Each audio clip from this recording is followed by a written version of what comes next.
Hello everybody, this is Vinton, aka BitB, and welcome out to another BitB stream. Thanks for coming out, everybody. Let's see. My performance is shit. Why is it doing that? God damn it. Work, you slimy son of a bitch. There. Is that coming out Jesus, that is coming out exactly like it looks on the stream. Alright, hold on a second. Why is this doing that?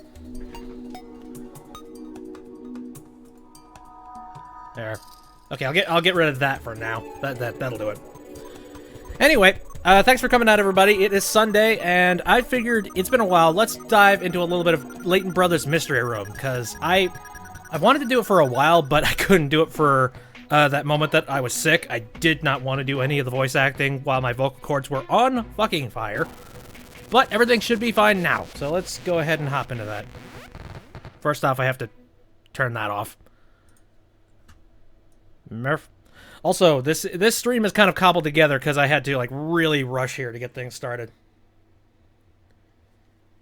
There we go. Let's see. I'm gonna run some quick tests on the audio and all that jazz because I didn't get a chance to check on the audio before I started this thing up. So, start real quick. Oh, it's weird. It's echoing in my brain. Hold on. Okay, test. Maybe a little quieter on the audio side of things. Here. Testing. 1, 2. Alright, I think that's good.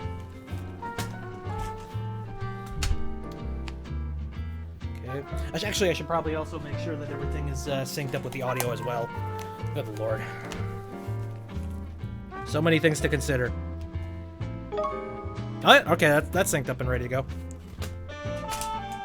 So many problems with just audio and syncing and bullshit. Anyway, let's play the game. Okay.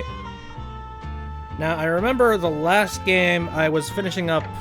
I think I was pretty much finishing up all the missions that I had already previously done. Because, like, everything for a tiny bit of every single one of these, I've remembered snippets of every single one of these missions. But I think, starting here, I'm pretty sure this is entirely fresh and new for me, because I don't remember Sniffer Haig. What the fuck? And then we have several more missions to go. But anyway, let's dive into this one. Now I'm excited. I've wanted to do this for a long time. Begin the movie reel. Okay, this is very awkward, trying to angle my head right next to where the microphone's supposed to be.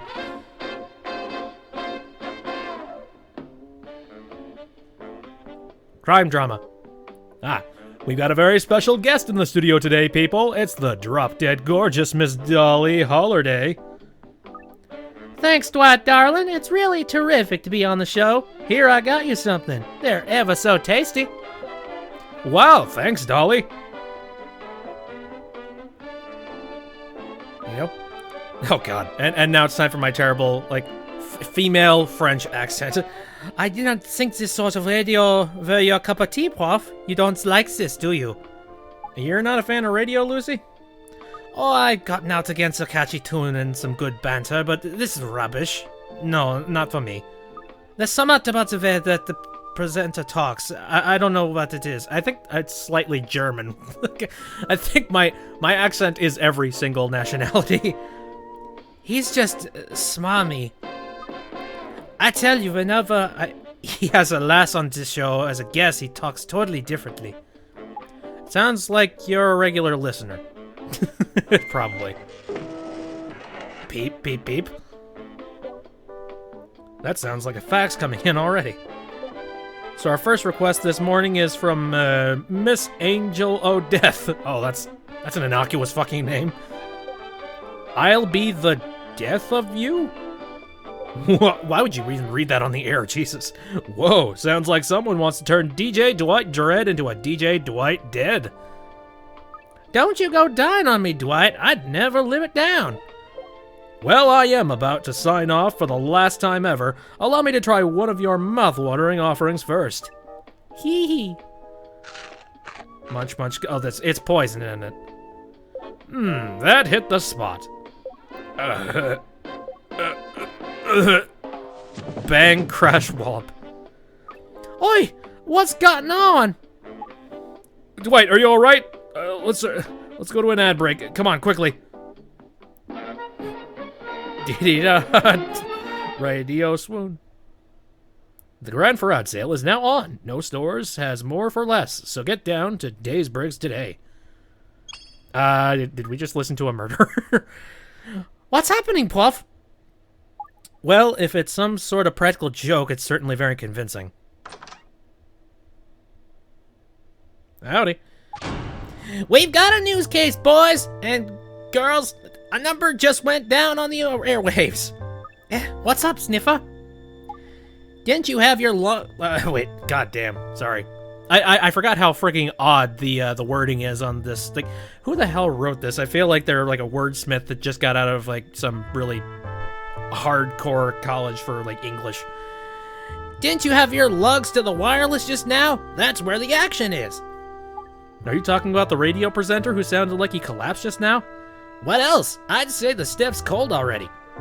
So it was just part of the show then? Not in my book. It's a rub-out job. My gumshoe radar was beeping like a car alarm the second it went down. Whatever you say, Sniffer. No, it's 100% a murder. Hey, I'm telling you, they'll be on the blower asking you to do the snoop any second now. You may well be right. If it turns out I'm on the mark, you guys will wrap it with bows on for us, right? We'll do our best, barring the whole incident being a practical joke, of course. You won't believe this! We've been flooded with calls from anxious listeners on the show. Maybe there's somewhat in it after all. Time for action, snoopers! I'm gonna make like a slug and shoot over there to see what the score is. Excellent. You slug on over there, Sniffer. I'll get my report back to the clubhouse ASAP. Then it'll be up to you two to bring in the hoods. I can't believe it. They're really a murder? Can you, Prof? God damn it. We don't know anything for sure yet, Lucy. But the signs are compelling. Sniffer's rarely wrong. Aye, he's a revelation all right, that one. Indeed. Though he has a tendency to get ahead of himself. Well, I mean, I'm playing a murder game, so this is probably very true. Never thought I'd witness somewhat. No, let me rephrase. I'd hear somewhat. Fuck it. Why do I even try to read these? They're all way too fucking quick. Wow, that's what he... Wait, is that what he dresses as when he's doing the radio? Jesus. There were 5 suspects. One of... Wait. That motherfucker! But despite the lack of information, we began investigating. All we knew for certain was that we saw with... No, I've done it again. What we heard with our own ears. I mean, the good news is that there's at least a portion of a lot of... I'm not going to say witnesses, more like avid listeners who listened in on the murder. So we'll see what happened. Sniffer sent his report over. The radio presenter is indeed dead. By heck! So they're all real then? I'm surprised it took them long to confirm it.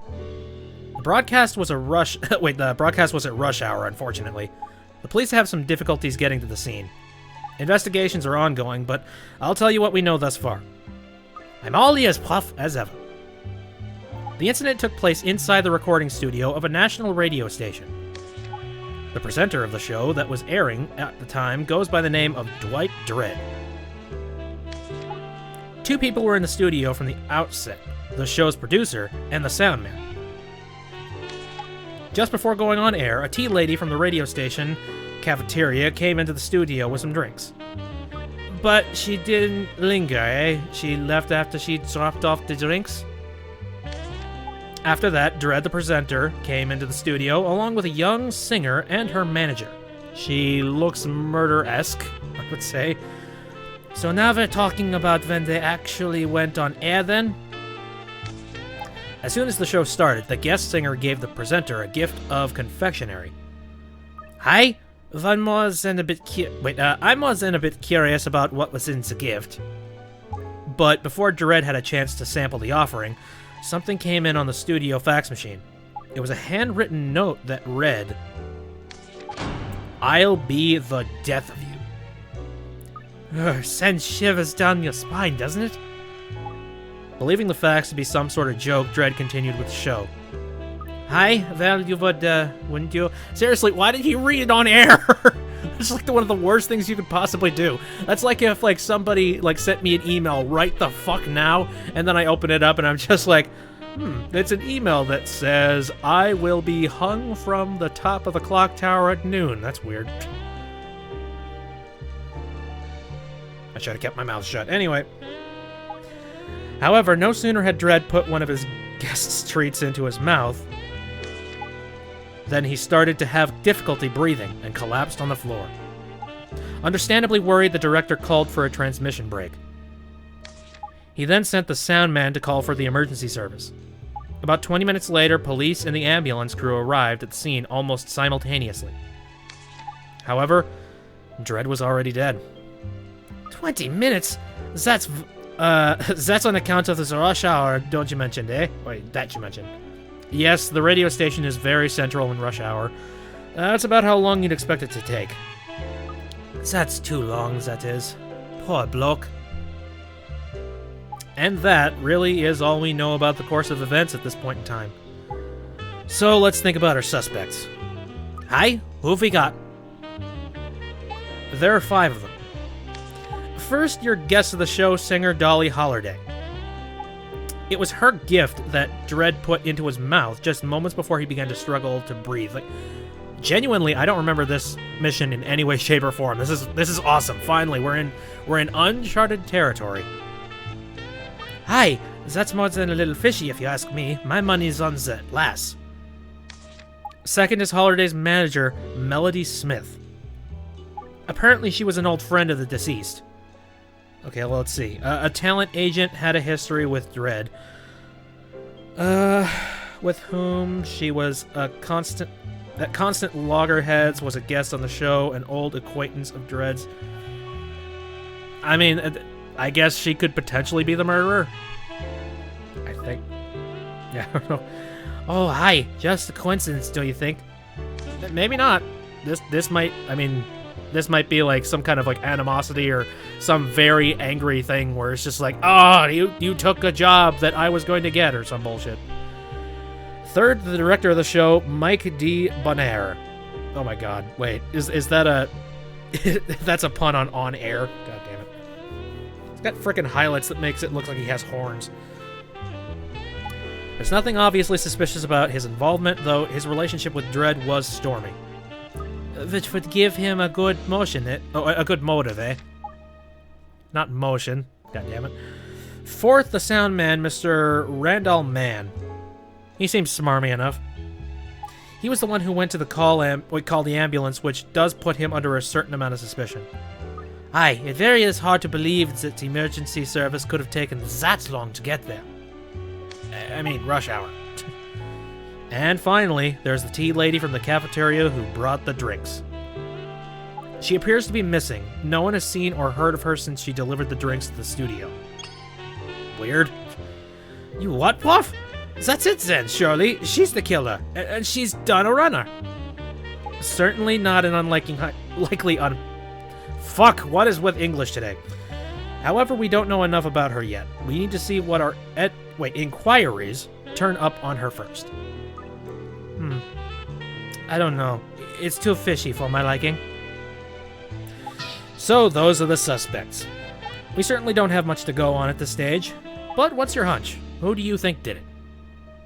I see. You're going to make me have a stab at it even though you admitted we don't have enough info yet? Of course. Aren't I always telling you how important it is to pay attention to your intuition? So, let's hear it. Then we'll get down to the real detective work. Who's the criminal? Just go with your gut feeling. I mean, I could make guesses, but seriously, I got nothing. It seems like every single one of the people that have come through here, or at least, actually no, not everybody. There's a good portion of the population of people that have come through here that have turned out to be murderers, are just some really pretty doll dame kind of characters. So I have a feeling it's the special guest that came on, but can't say for sure. Let's investigate the crime scene. Why not? Okay, let's examine the scene of the crime then. Because, really, I got nothing to go on. Dum-de-dum-dum-dum-dum-dum. Loading, murder. There we go. Okay, well, there's the facts. Oh, oops. I'll give you 5 minutes. Will that do? Hi, no problem. Alright. Let's check out the facts first. There's a window... a soundproof window that looks straight out onto the neighboring building. Only a grimy gray wall is visible. On the day in question, the window was locked. Okay, let's take a look at the fax machine. A rather antiquated fax machine that can be heard operating during radio broadcasts from the studio. I actually heard recently that there are still businesses that won't even talk to you unless you have a fax machine. Like, they don't take emails or they don't take calls or anything, just straight up, like, fax machine or busts. Like, what the fuck, man? You live in the, like, Stone Age, goddammit? Alright. The contents of Dredd's cup of tea spilt on the studio floor, found to contain traces of the same neurotoxin that was identified in Dredd's blood, so... I mean, it could have been the tea. The tea lady could have, like, spiked it with something. Toppled chair. The chair that Dredd was sitting in during his last show, it toppled as Dredd fell onto it. I mean, at least at the very least, this is his last show. I mean, that's not going to be too much of a problem. Okay, broken cup. The teacup. Dredd was meant to be drinking... oh, wait. The teacup Dredd was meant to be drinking from. Broken into pieces upon impact with the floor. Only Dredd's fingerprints were lifted from the porcelain, so nobody messed with it. At least not directly. They could have dropped something in it, though. Okay, then. Actually, I find that kind of awkward that only his fingerprints are on it. Wouldn't, like, the tea lady also have him on there? Unless she was... oh, well, she could have been wearing gloves. Dead guy. The body of DJ Dwight Dredd. he dresses pretty casual for his radio show. Nothing fancy, just sort of... I mean, he is only a couple of steps away from having a tube top, goddammit. The body of DJ Dwight Dredd. Cause of death, poisoning. The powerful neurotoxin would have induced death in seconds. There are no signs of external injury. Well, death would have happened in seconds. When did he drink the tea? That's what I want to know, because it seemed like he tried the candy first, and then within a mere seconds he died. But I'm not entirely sure if the neurotoxin's inside the candy either. He was wearing a wig. The wig worn by the victim. It's a cheap, pin-on type, and easily dislodged. However, the thick and heavy dreadlocks don't look like a wig at all. That's good news. Okay, handkerchief. A very brightly colored yellow handkerchief written on in Dredd's writing is the phrase, well, surprised? A little bit. Fuck it. Let's see, let's go into the studio. Dividing glass. A small window making it possible to see what's happening in the recording studio. It's a single pane of glass that cannot be opened or closed. Yep. I'd love to have a studio. That would be fucking amazing. Mixing deck. A machine for controlling audio levels and playing tracks in an excellent state of... in an excellent state of repair. So, they take good care of this shit. Director's mic. A microphone for use by the director when he wants to tell the DJ something. It doesn't appear to have had much use, so at least he's good at his fucking job. Just like, all right, you're fine, you're doing okay. Ooh, leather chairs.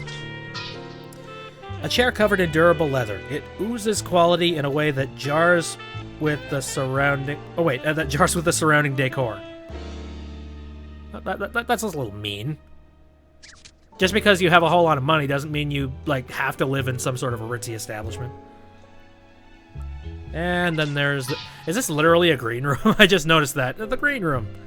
A sofa used by staff and guests waiting for their turn to be on the air. It appears to have been here a while, though doesn't look too comfortable. Not really.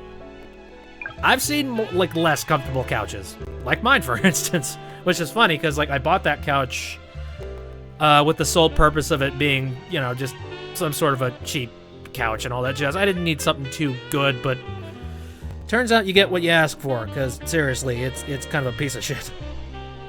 Anyway. Studio door. A very thick and heavy-looking door. It has extremely good sound insulating properties. Again, I would love a studio. Just like sound dampening and all that jazz. I'd also like an environment that actually breathes as opposed to this one. Basically, whenever the air conditioning is not running in this place, it's only a matter of time before you're like gasping for breath. It's off right now, by the way, because it's loud as fuck and you would hear it. But anyway, microphone. The microphone used to capture the sound inside the studio. It's mounted on a flexible arm and easy to move close to whenever talking at the time. Yep. Now, I'm all for this. Like, I'm all about the audiophile kind of things. Chair. A fancy pop art style chair in yellow. This is where Holiday was sitting. Okay. Then we got a calendar with a babe on it. This year's calendar, adorned with pictures of beaming bikini-clad women. It's pristine, with not a memo or other marks on. Is it literally just like, oh no, it's a calendar. Totally, we're business. Forget there's boobs. I don't. What are you talking about? We're not horn dogs. Shut the fuck up. All right, here we go. I think this is where we're gonna figure shit out. Okay. The tea that Holiday was drinking. It's heavily sweetened with sugar. No traces of any kind of poison have been found in it. Okay. And now we have... Oh, wait. Oh, did I click on the same one? Hold on. This tiny little wedge. Thank you. Alright. Take a look at the request sheet. A song request faxed in from a listener. It reads, "I'll be the death of you" in handwritten script, and is signed Angel O' Death. And finally, the macaroons. A colorful collection of macaroons from a popular confectioner. No traces of poison were found. When did he drink the frickin' tea then? Because that's where the poison apparently is. Well, that appears to be everything. Alright. Let's go name the culprit, I guess. I still have no fucking idea, but okay. Good. Let's hear who the baker finger... Wait, let's... What the fuck? Let's hear what the baker finger of guilt is pointing at. That is a weird way to put that. Alright. Let's see. I mean, part-time employee at the radio station cafeteria who hasn't been seen since taking an order of drinks into the studio where the incident occurred. Oh god. Yeah, the audio decided to take a shit. What the hell was that? It all points to the tea lady, because like the poison was inside the tea, which was drank, but then it really depends on when the tea was drunk, because it didn't seem like the radio call actually had him drink it, and then seconds later he like passed out. This is kind of my only lead. I don't know. Interesting. Why? The poison must have been in his drink. And anyway, the last has been vanished, right? No, there's no question in my mind she's the one, and you're gonna say something different. True, the tea lady is very suspicious. Unfortunately, with her missing, we can't call her in for questioning. I know. So let's put her to one side for 1 minute and consider the other options.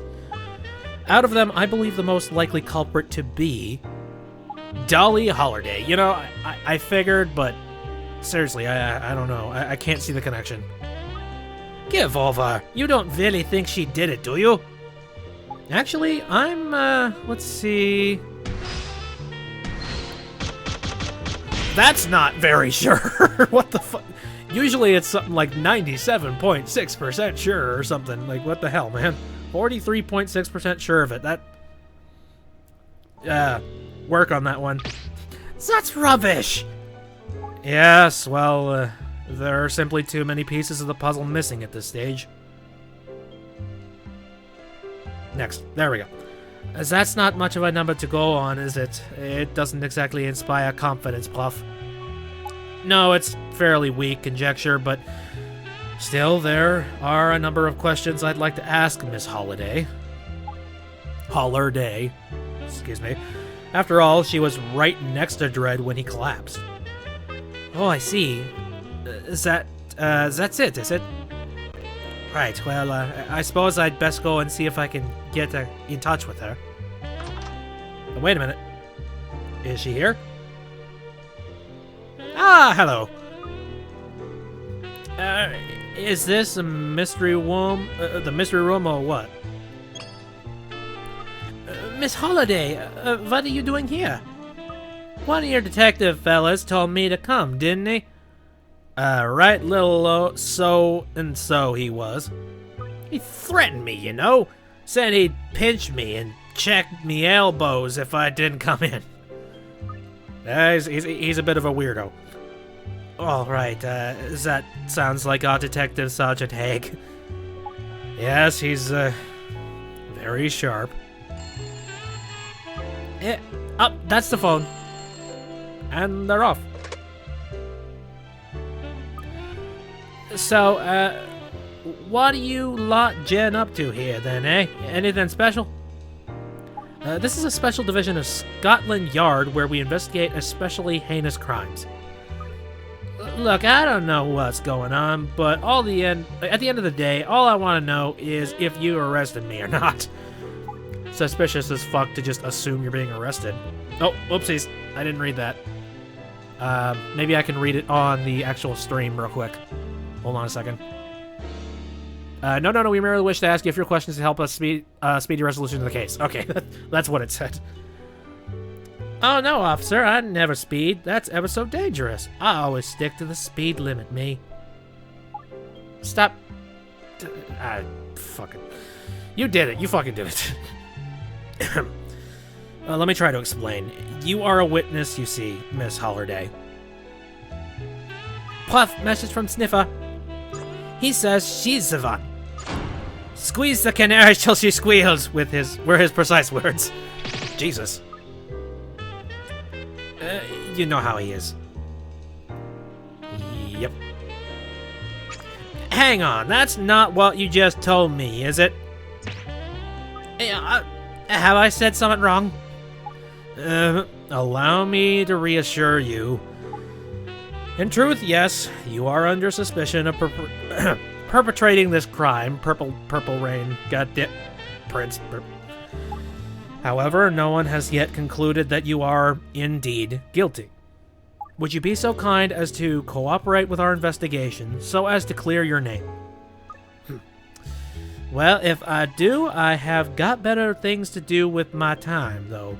Know what I mean? I think I came in halfway through the summit here. Still looks like you've managed to calm it down now. Okay, then. So, first let's examine the body, shall we? We need to investigate the poison that induced death. I'm also particularly interested in the song request sheet that the victim read out moments before his death. Right then, let's get down to business. To defeat the Huns! No. That's something entirely different. Doop-de-doop-doop-doop-doop. Okay, we got 3 things to figure out here. So, where shall we start? God, fix your damn muffler! Jesus. Dread's body. Let's talk about the body, shall we? Miss Holliday, you actually saw the victim die right before your eyes, didn't you? If there's anything at all that you noticed that seemed out of the ordinary, please do tell us. Yeah, whatever. I suppose I could try to remember. Alright, let's take a look at this dead corpse. Figure out what the hell happened. Start investigating. Okay. That's the body. And we've already investigated everything, so I'm not gonna just repeat myself, like, line by line. This is Mr. Dread's corpse here. The cause of death was poison, that's beyond dispute. What on earth is that thing on your floor next to him? It looks disgusting. Sorry, what are you referring to? It's the wig. You know, this shaggy what's it there? I have no idea what kind of accent they're trying to do with the spelling here. What's it? What's it?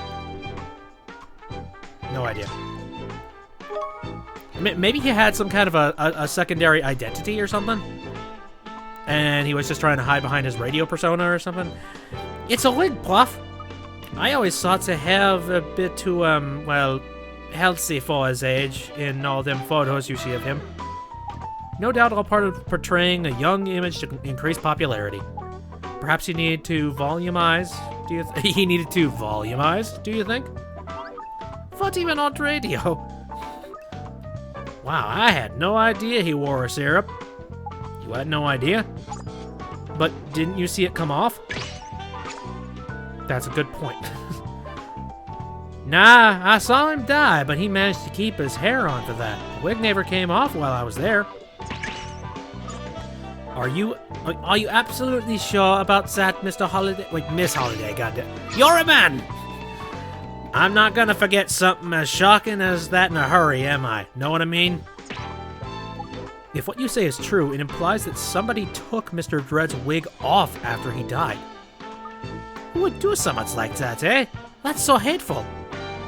We lack the information to answer that at present, so let's turn our attention to another matter for now. Again, I feel like this radio performer probably had a secondary life and somebody is pissed at him. Okay, well I know where the poison is. Let's go ahead and just cover that. It seems they found traces of the poisonous substance used to kill Dread at the scene. Can you figure out where? Leave it to me, Prof. And go. Go, damn it. There. Finicky touchscreen controls. Yes, I know exactly where it is. It's in the tea. There you go. There's traces of the poison in the tea. As no other traces of poison were found on the scene, we can assume Dread was killed by poison tea. That's not what happened at all. No, he died after he ate me macaroon. Wait.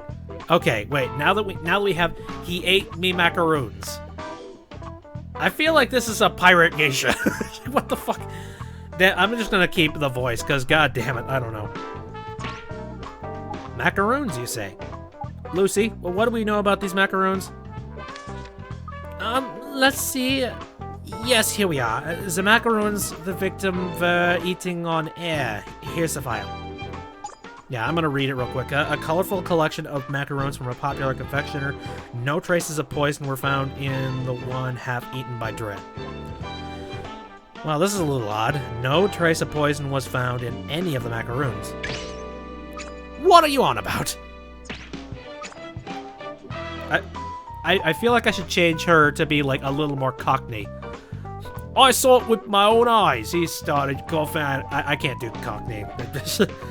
I saw it with my own eyes. He started coughing, and that's strange. And that's straight after he put the macaroon in his mouth. To be honest, he never actually took one sip of the tea. Either that's falsifying evidence, or something's screwy. Personally, I think honesty is one of the most important virtues, so I wouldn't lie. Know what I mean? Alright, right. It was just after he ate one of my macaroons that the DJ took a turn for the worst. To be honest, I was absolutely speechless. Okay, so the only thing I could think of at this point is maybe he had some kind of an allergic reaction to it. Would somebody die of, like, what's that called? Anaphylactic shock or something? Would somebody die of that within the span of 20 minutes? That would put you firmly at the top of the list of suspects, Miss Holliday. After all, you're the one who brought Mr. Dread the aforementioned macaroons, are you not? What? I'm not going behind bars, am I? You seem a bit like an airhead, a tad bit. We are talking about murder, Miss Holliday. You'll definitely go to prison for it, But I don't really like prison, know what I mean? You don't like it, you say? Oh, hang on a minute. Of course it must have been Melody who did it. Yeah? How's Miss Smith suddenly involved in all this? Well, no disrespect or nothing, but it was my manager who actually, purchased the macaroons for me. Oh, hi? Yeah, to be honest, I don't know nothing about the poison, so at the end of the day, it must have been her. You want to arrest her quick, you know. She's, well, scary. She's well scary, is what she said. She's, scary-ish. Always telling me what to do and what not to do, she is. I hate the miserable old witch. I'm afraid, Miss Holliday, we can't very go around arresting anyone and everyone you don't much like. Just a moment, there's something we need to clear up here. Presumably, at the point when you gave Mr. Dread the macaroon, they were unopened? Of course they were! They were a gift, weren't they? So the poison would need to have been added after the wrapping was removed, sometime during the show, in full view of the victim. In other words, well, obviously that isn't what happened. That would have been totally impossible. So then, we're back to thinking he had the poison by his cup of tea then, aren't we? We are spinning our fucking wheels. But the tea lady that brought it to him has vanished into thin air. And at this stage, the one thing we can be sure of is that the tea holds the key to this entire case.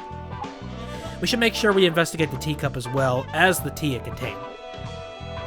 Right away, Puff. Boy, okay. Guess we're taking a look at the broken teacup. Turns out there's blood on it. I don't know. This teacup had it then. Presumably, it fell on the floor when the victim collapsed.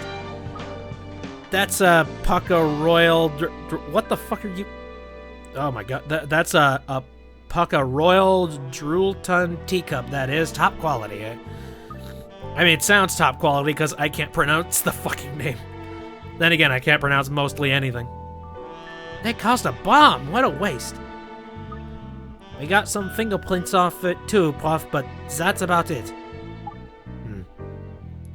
There's something strange about this teacup, Lucy. Really? What? Well, I mean, I remember there was only one set of fingerprints, right? Let's see if we can figure it out.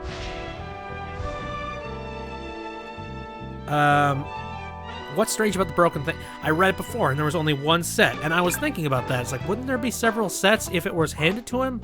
Or was the perpetrator wearing gloves? Oh, it's the prints. There's no fingerprints from the tea lady that bought the rings. Precisely. I'm glad you noticed, Lucy. Almost certainly, somebody's wiped the fingerprints from the cup after it was brought into the studio. No disrespect for you, but does anyone give a monkey's... I mean, at the end of the day, you can't know who wiped them off, right? Miss Holliday is quite right. There's little point continuing on this line of investigation at this moment. Right then, I'll poke my nose in somewhere else then. Right then. Well... Again, we're kind of spinning our wheels, and we literally have the exact same kind of information that we had before, so... Damn it. While on air, the victim received a request for a song entitled, I'll Be the Death of You. Maybe it'll have something to do with, I don't know, just handwriting recognition or some bullshit. To be honest with you, I nearly had a heart attack when he keeled over. Seems highly likely it was the killer that sent the request, though, there. Let's examine the fact sheet and the sheet the request was written on and see what we can deduce. Alright. Maybe we can zoom in on it and actually figure shit out.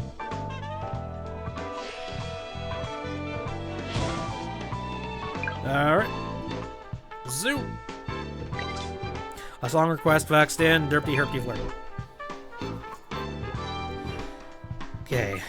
Here's a request sheet, Pluff. I'm afraid it doesn't look very promising. Nothing of note, fucking hell. English! Well, it allows us to confirm that it really was sent during the broadcast, at least. Oh, there's no doubt about that. I saw it come in, didn't I? So, is the killer on the other end of the line, then?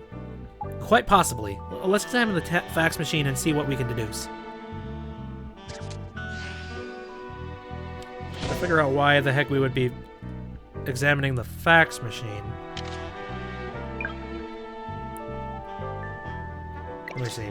A rather antiquated fax machine that can be heard operating during radio broadcasts from the studio. And everybody heard the fax machine, so, I mean, it happened on the air. This is it, Prof. The request sheet were sent in through this fax machine here. Looks like a regular machine to me. No sign of jiggery-pokery. What the heck is jiggery-pokery? And what would jiggery-pokery be entitled with a fax machine? What the fuck? The sender's details are still present by the look of it. Have Sniffer find out where it was sent from. Will do, Pluff. And they're off. But that's all the info that we currently know and have. So what the hell do we do? We're still some way from being able to identify the culprit. Look, just say it. Just say it was Melody and we're done with it, okay? End of. We can't do that. Well, let's go over what we already know. First of all, where was the poison that killed the victim? Jesus, where was the poison that killed the victim found? It was found in the spilt tea.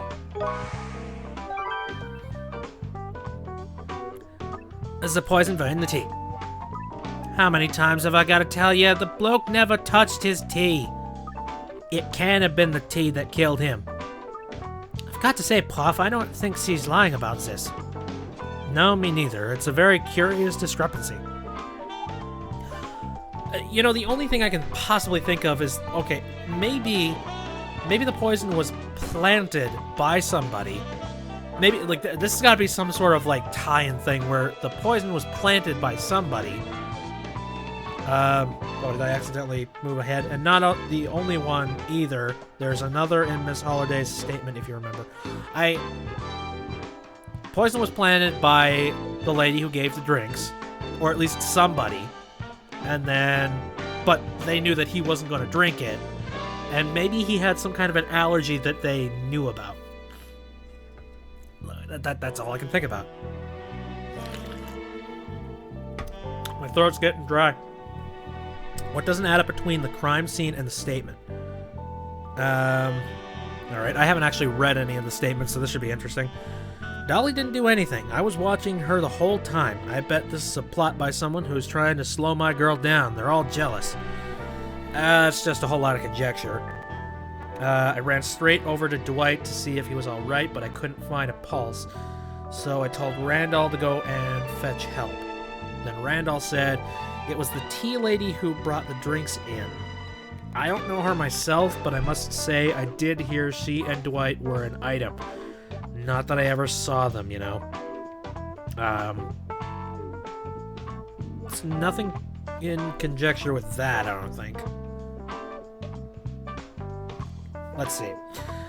I was right next to him when he kneeled over, but I'm 100% that his wig didn't fall off. Well, what doesn't add up between the crime scene and the statement? It would be that one, right? Because the wig is clearly off. And what's the evidence that contradicts the statement? I mean, clearly it's the wig that is lying on the ground. Ding dong. The victim's wig was on his head, but according to Miss Holliday, he still had the wig on when she last saw him, which for after he died. Yep, I'm 110% about that. There's no way I could have missed it if he didn't have his hair on. Know what I mean? I don't believe Miss Holliday is lying. No, nor do I. But who'd be that nasty... Wait, who'd be that nasty that do something like that to someone who would... Ring, ring. That's the telephone. It'll be Sniffer, I bet. I'll take it, Lucy. I've got a number of questions for him. Whoop, whoop.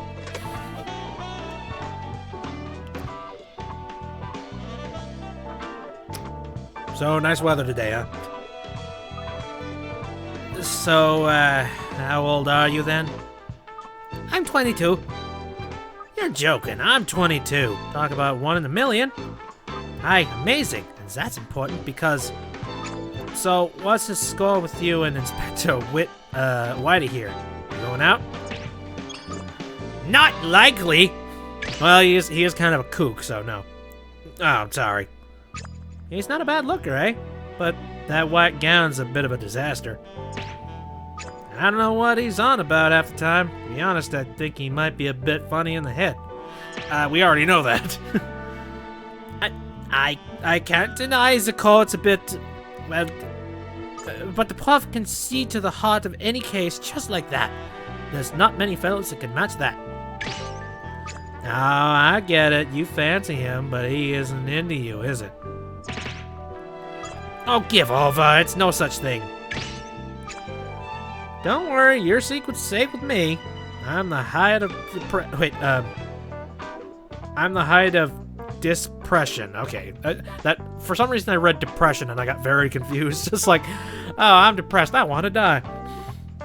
I'll try and talk you up, alright? Don't do it. To be honest, I agree with you. I think an older man's better at the end of the day. More mature in that.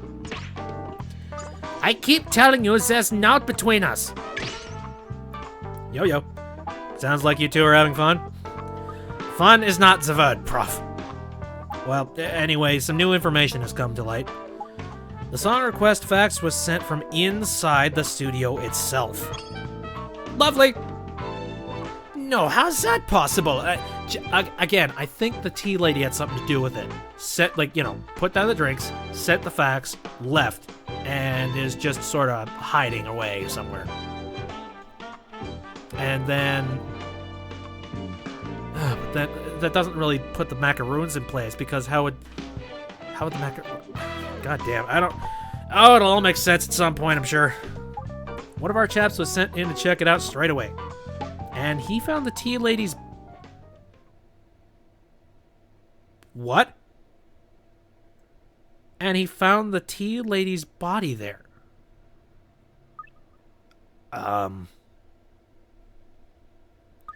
What's this? Something happened. What? We're talking about the same tea lady that were missing. The one who brought the tea? Yes. So we've got 2 unsolved murders on our hands now, then. Actually, no. Explain yourself, please. According to the officer on the scene, there is evidence that the tea lady was indeed Dredd's killer. What kind of evidence? Come on, Prof, spill the beans. Firstly, they found the song request fax sheet that was sent to Mr. Dredd next to her body. Handwriting analysis has already confirmed that it was the tea lady who wrote it. Oh. And on top of that, they found the poison with her, too. The same poison used to kill Mr. Dredd. So, what you saying then, exactly? As I explained, the tea lady was the one who brought the tea that the victim drank. In other words, the tea lady was Dwight Dredd's killer. But if she was the killer, how come she wound up dead now? Wound up dead. Many wounds and wound up dead. You know what this is, don't you? It was suicide. At the end of the day, she'd done herself in, hadn't she? It turns out the tea lady was a huge fan of DJ DD. The theory is they must have had some kind of argument that sparked all this. What? She killed him because she liked him that much? Yeah, I bet that's it. What? Why would that be it? It's a proper case of hero worship. I don't see it. Hi. Well, anyway, the case is closed. Oh, so I can go home now, can I? Terrific. Yes, you're free to go. Thank you for your cooperation. It's never that simple. All right then. Well, see you, darling. No, there's some but niggling me. What? Can't enough of me, eh? I do have that effect on people. No, niggling about the case. Thank you, Miss Holiday. You really can't go now. Tara! See ya.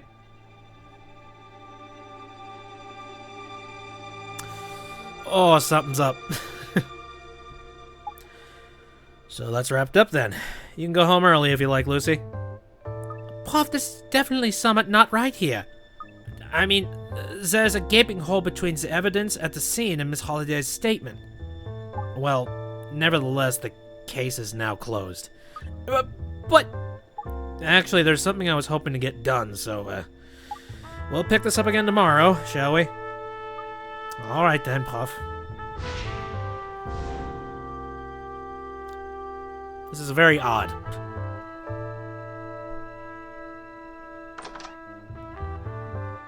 Okay. No. It's not right.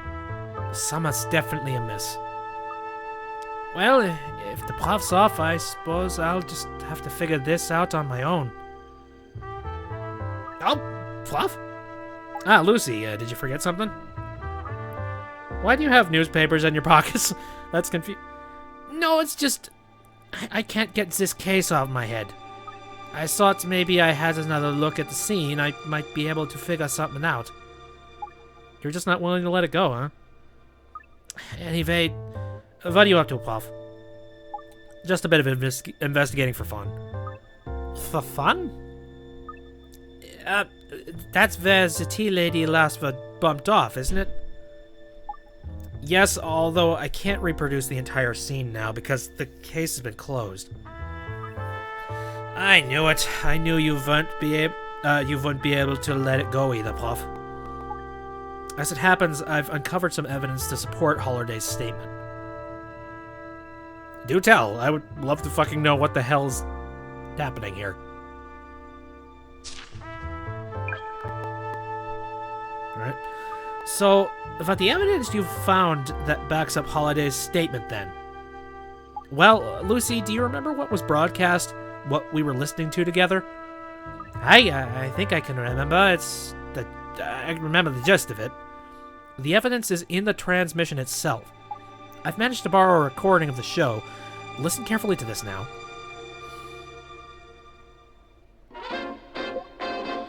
We've got a very special guest in the studio today, people. It's the drop-dead gorgeous Miss Dolly Holiday. Todd, Dwight, it's terrific to be on the show here. I brought you something. They're ever so tasty. Wow, thanks, Dolly. There's the machine. That sounds like a fax coming in already. So our first request this morning is from, Miss Angel of Death. I'll be the death of you. Oh, sounds like someone wants to turn DJ Dwight Dread into DJ Dwight Dead. Don't you go down on me, Dwight. I'd never live it down. Well, if I am about to sign off for the last time ever, allow me to try one of your mouth-watering offerings first. Munch, munch, gulp. That hit the spot. Bang, crash, wallop. Oi! What's going on? Dwight, are you alright? Let's go to an ad break. Come on, quickly! Radio swoop. The Grand Forward sale is now on. No stores, but the commercial. Well. Alright. So what does that mean, then? I mean, we didn't hear any tea of any kind there. He just ate and then passed the fuck out.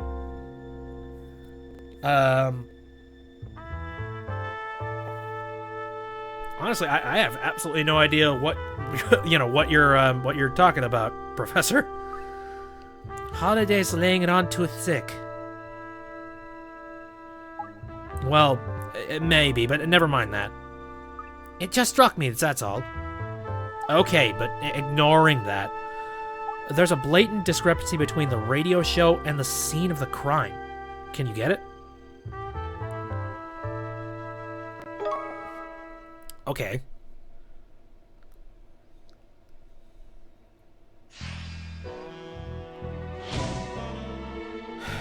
What's at odds with the recording?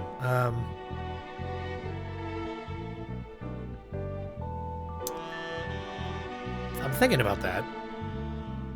Does it have something to do with the... I mean, we heard the fax machine.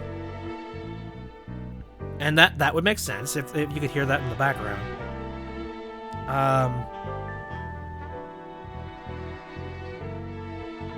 Wait a minute. Did we hear a crash of any kind for that mug? I'm not entirely... I heard a lot of thumps and stuff and a lot of, like, rolling over, but I didn't actually hear anything break.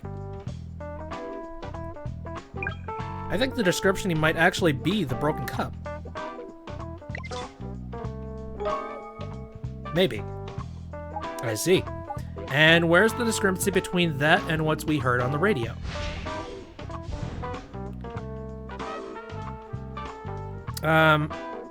The sound of Dread collapsing, because I didn't hear a cup break anywhere there. There's a broken teacup at the scene of the crime, but no sound of a cup breaking on air. Precisely.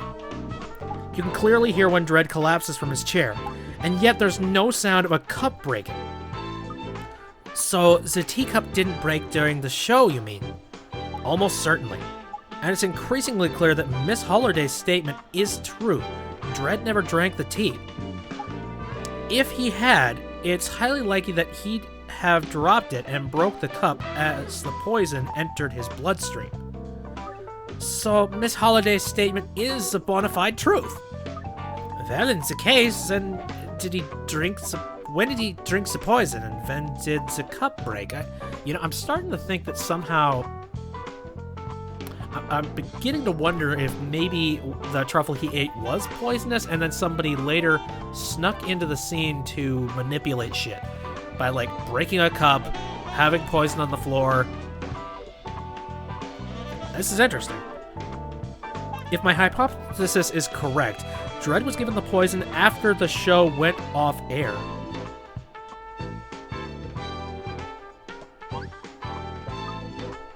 Brain. My brain ain't working. What? When the broadcast had finished, you mean? Yes, quite possibly. So even though he collapsed during the show when it went on the air, he had the poison after that? You got me right, flummoxed now, Prof. Dread collapsed on air after after eating the macaroon given to him by Holiday.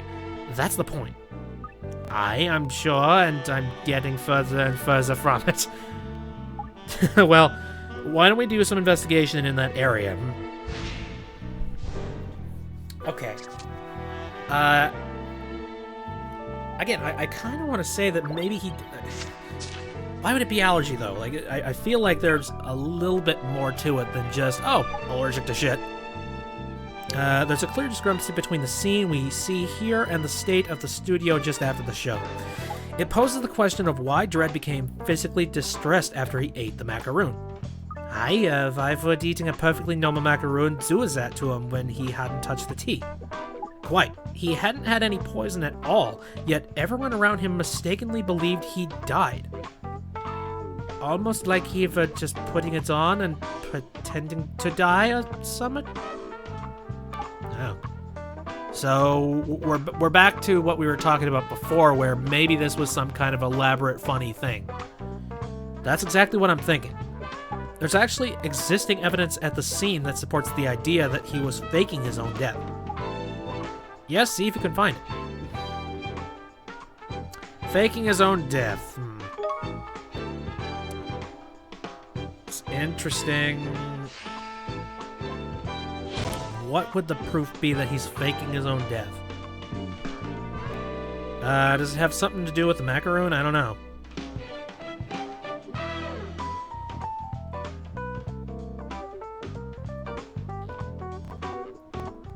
I feel like it's very convenient that,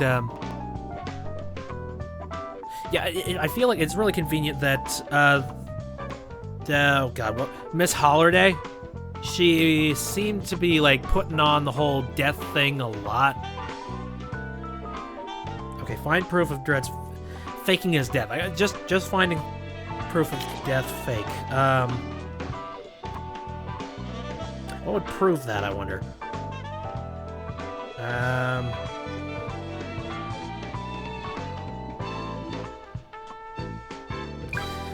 Oh, I think we've reached a situation where I just have to keep clicking shit until I eventually hit something. Because I can't think of it. No, this piece of evidence really has nothing to do with Dredd's sudden affliction upon eating the macaroon. Alright. So that's what we're looking for. Okay. Sudden affliction.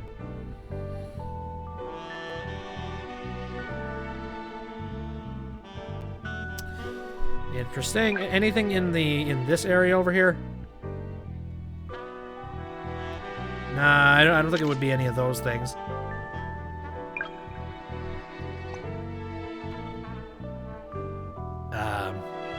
Shit, I have no idea. Does anybody have any ideas?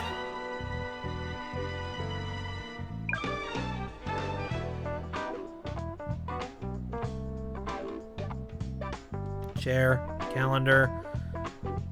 It's the calendar. That's proof. Hot babes. It explains everything.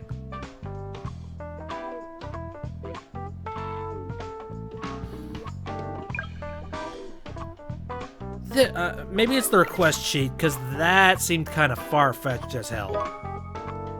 Nope. That's not the proof. Okay, then. Is it something on this side of the table? Oh, wait, no. This side of the table. Maybe this tea? No. Fuck it. I don't know! It doesn't have something with the body?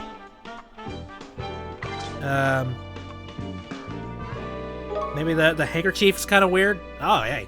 I was wondering when that was going to come into play. It's not this hanky, is it? See what it says? Well, surprised. Bayek? He pretended to die, and he were going to use this hanky to show it for all a big joke? That's a really terrible joke. That's a very awful joke. That's right, Dredd was trying to play a practical joke on Holiday and everyone else in the studio. So he made it look like he was in pain as soon as he took a bite of the macaroon. After he pretended to collapse, however, he drank the poisoned tea and really did die.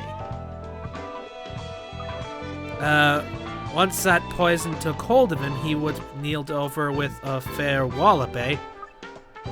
That must be when he dropped the cup and broke it. This is a whole lot of just assuming shit. I don't know if I approve of this. That must be when he dropped the cup and broke it, then, and then his wig fell off.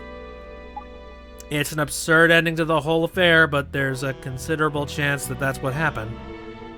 A considerable chance? It's more like a dead cert, if you ask me. It would greatly narrow down the possible suspects. Do you know who done it now, Puff? I have someone in mind. But before we pick out the culprit, let's just take some time to investigate the death of the tea lady.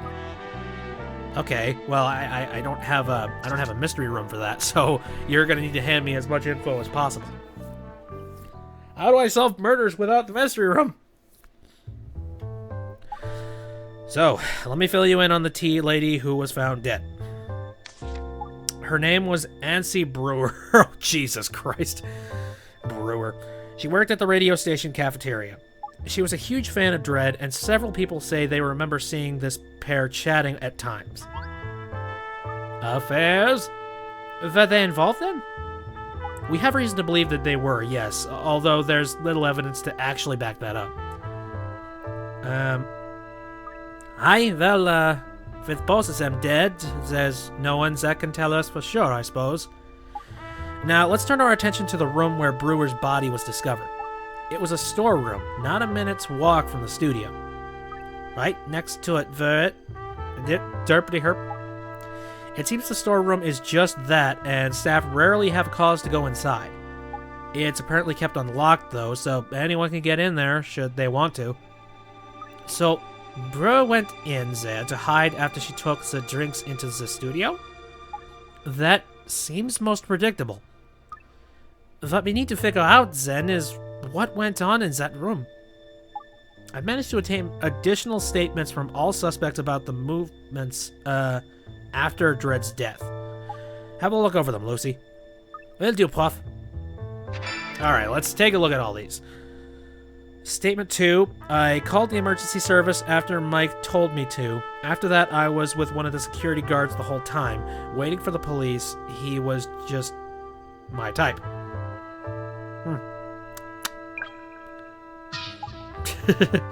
That's all the new information we have at the state. Is that all the new information? Seriously?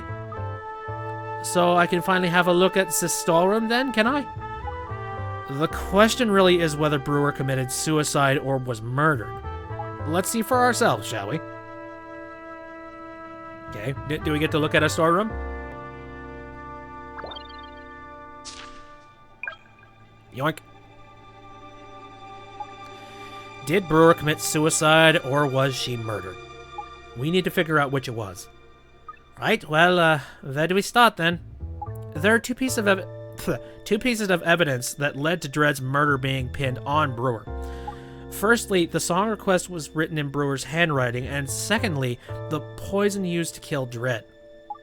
But if they were an item, I feel like this was a plan that was actually thought up directly by the two, and then somehow somebody took it very seriously and actually killed him. I suggest we start by looking at both of them. Hi, that sounds like a plan. Now I've added the storeroom to the crime scene reconstruction just to have the door in the studio to go in. Is the door in the studio? Okay, sounds simple enough. Yes, so let's get started. Alright. This is different. We've never had an extension to a mystery room before, so this should be kind of cool. I love how apparently they're doing all this off the clock. Alright, there we go. Alright, there's a lot of shit in here too. And there's some tea. Did she drink her own poison tea? Okay. There's a pen. A cheap, non-permanent ink pen on which Brewer's fingerprints had been identified. A fax machine of the same type as that found in the recording studio. The fateful song request that Dredd received was sent from this very machine. Sweets. A selection of sweets that Brewer bought. Every one has been unwrapped and nibbled. Why would... Okay. I'm gonna keep that in mind, because that seems off. Song request. And this is the original copy. The original of the song request sheet faxed to Dredd during the show. A non-permanent ink was used, and the handwriting has been identified as Brewer's. A cabinet stuffed full of old papers, all filed by date. Alright. A loudspeaker that continually plays whatever the station is broadcasting at the time. Dredd's last show would have been audible on it. Okay, so she can monitor it at the time. Zoom in. Alright, here we go. Tiny glass shards. Broken glass with traces of poison identified as the same substance that killed both victims. This was the container for the poison before it was smashed. Oh. Okay, wait, no, why are you all done? I wasn't done. There was still a lot of stuff on the ground. There's no question it's Brewer's handwriting on the song request sheet, and the poison's the same stuff that was used to kill Dredd without a shadow of a doubt. I can't deny it seems pretty likely that she did it to him in. Did him in or some bullshit. It's too soon to draw any conclusions, Lucy. Personally, I find the broken glass container that contained the poison a little curious. Is that for bothering me too? It looks like it was smashed with some considerable force. Its original shape is beyond recognition. Hold together, audio. Hey. There's no saying what folk will do when there's unrequited love involved, Puff. I dare say there's a good reason for it, yes. Anyway, let's see if there isn't any evidence to suggest foul play. Hi, let's have a look. Okay. Thank you. Okay, there's coffee. Coffee in a paper cup that was purchased from a drinks machine inside the station. Traces of the poison that killed both Brewer and Dredd have been found inside. Interesting. Note. The words Farod's... What? That's the ad at the very end of all that bullshit. Farod's sale are scrawled on the back of the victim's left hand. It's written in non-permanent ink, so it must be fairly recent. Brewer's corpse. The dead body of Annis Brewer, cause of death poisoning. It's exactly the same poison as the found in Dredd's blood. There are no signs of external injury.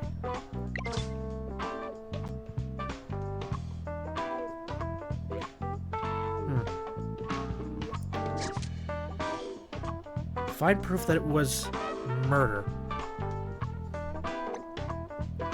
What would prove that this was murder then?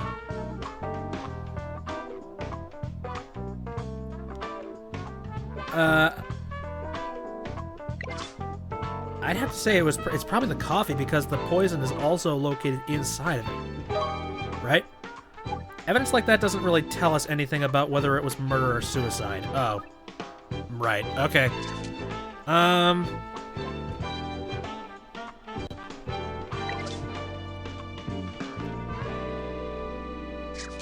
not sure then. A broken glass with traces of poison identified as the same substance that killed both victims.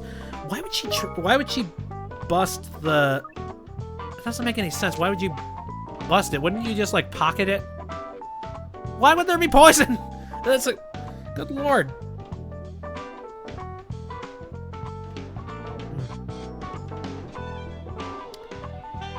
Alright.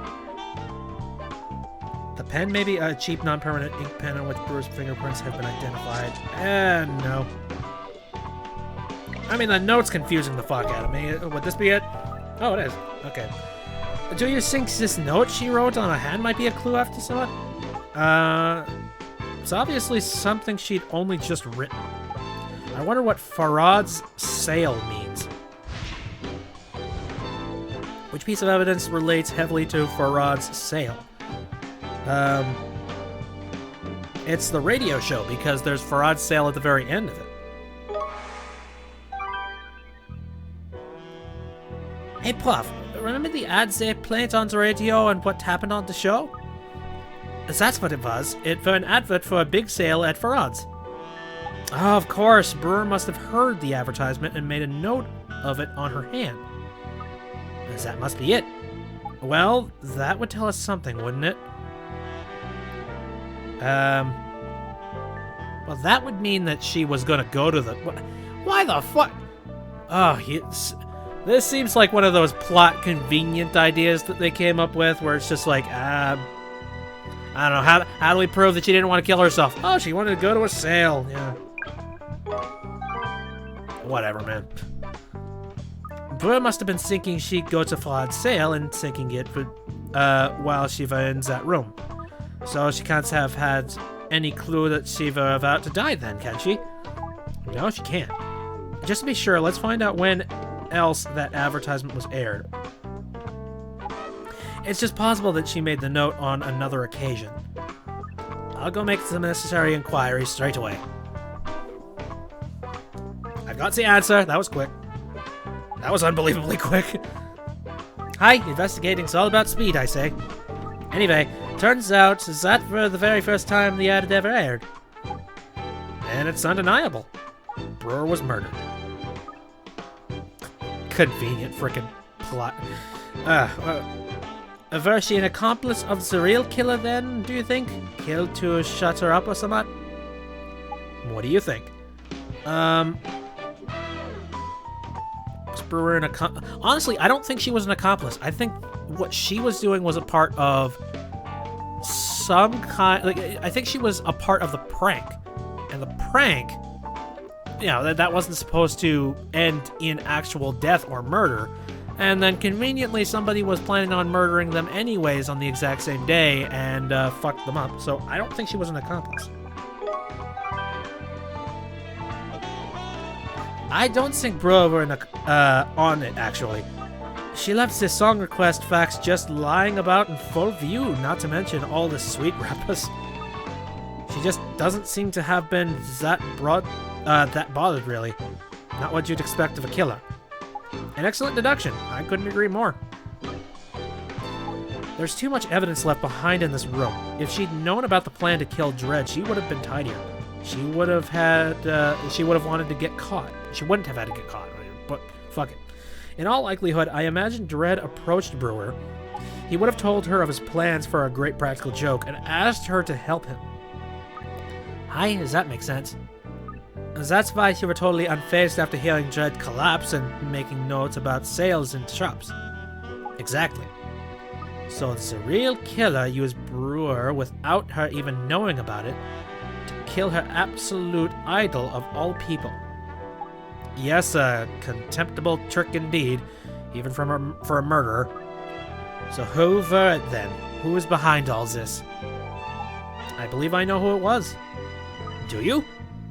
Yes, Brewer's killed and Dredd's killer were one and the same. I expect you've also figured it out by now, haven't you, Lucy? So, who's the real culprit in this case? Alright, let's think about this one. It has to be somebody who would have access to the tea, who could poison the cups, and who would be able to poison Brewer.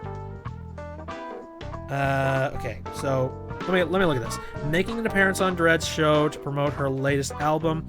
Her fine figure and suggestive dancing distracts her from Derpy Flirty Herpy. Holiday's manager present since her client, with whom she was at constant loggerheads, was a guest of the show, an old acquaintance of Dredd's.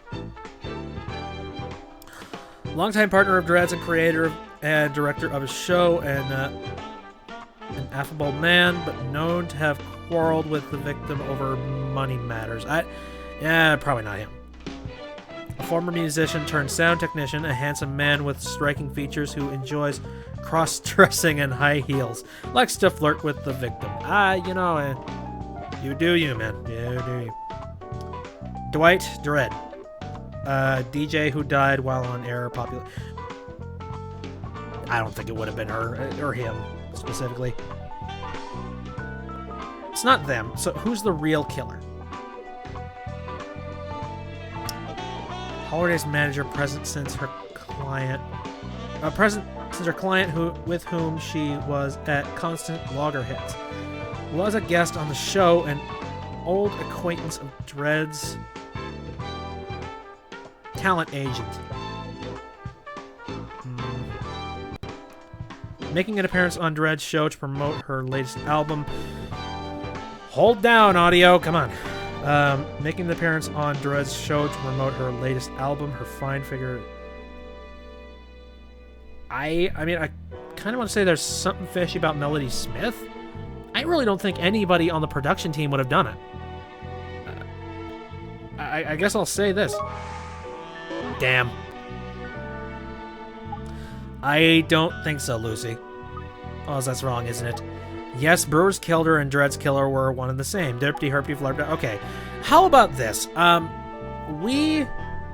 It seems like every single time we've had somebody come in to help with the case, it's usually been the killer. So how about we just do this?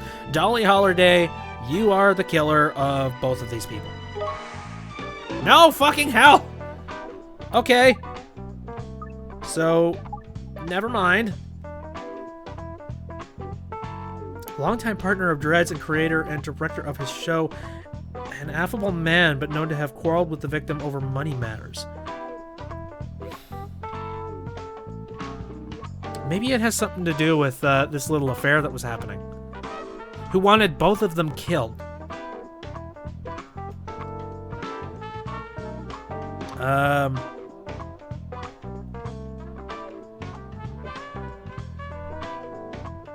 Randall? No. God damn it. Alright, never mind. Alright, so it's not those three. Mike DeBonair. He would be the only one. Unless maybe the real... No. No, I don't... It has to be Mike, then. I don't... Well, how? I haven't put it together yet. Please explain this to me. It must have been the director, Mike DeBonair. He's the only one who could have been in the right place at the right time for both murders. I agree. After Dredd's feigned death, Holiday and Smith were together the entire time. Man the Sound Man called for help from other members of staff to contact the emergency services. The only suspect who was on their own as events were unfolding is Bonaire. So for him, without question. No idea. Right, I'll go get someone to bring him in. Oh, I don't know. Yes, there's no question that DeBonair is the culprit. But still, there's one final piece of the puzzle missing. I think there's a lot of the pieces of the puzzle missing. This seems really cobbled together and bullshit. But hey, I don't know. There's no question now that DeBonair is responsible for the deaths of Dredd and Brewer. Let's get him.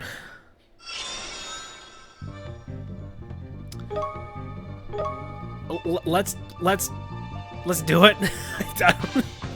I'm so unsure about this shit.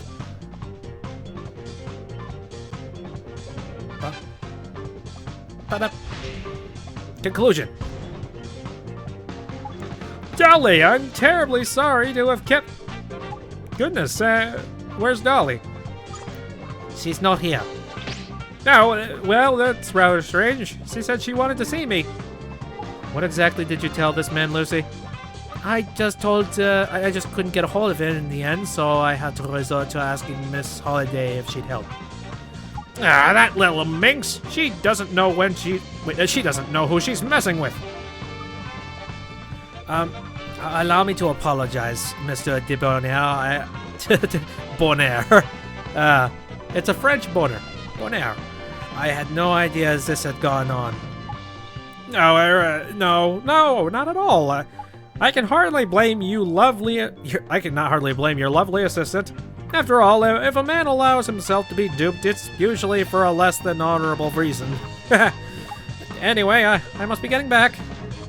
Just a moment, please, Mr. DeBonair. We do actually have a few questions we'd like to ask you. It's not often that a pretty young girl wants to chat with an old fogey like me, so why not? But it better be something important enough to warrant dragging me out of bed.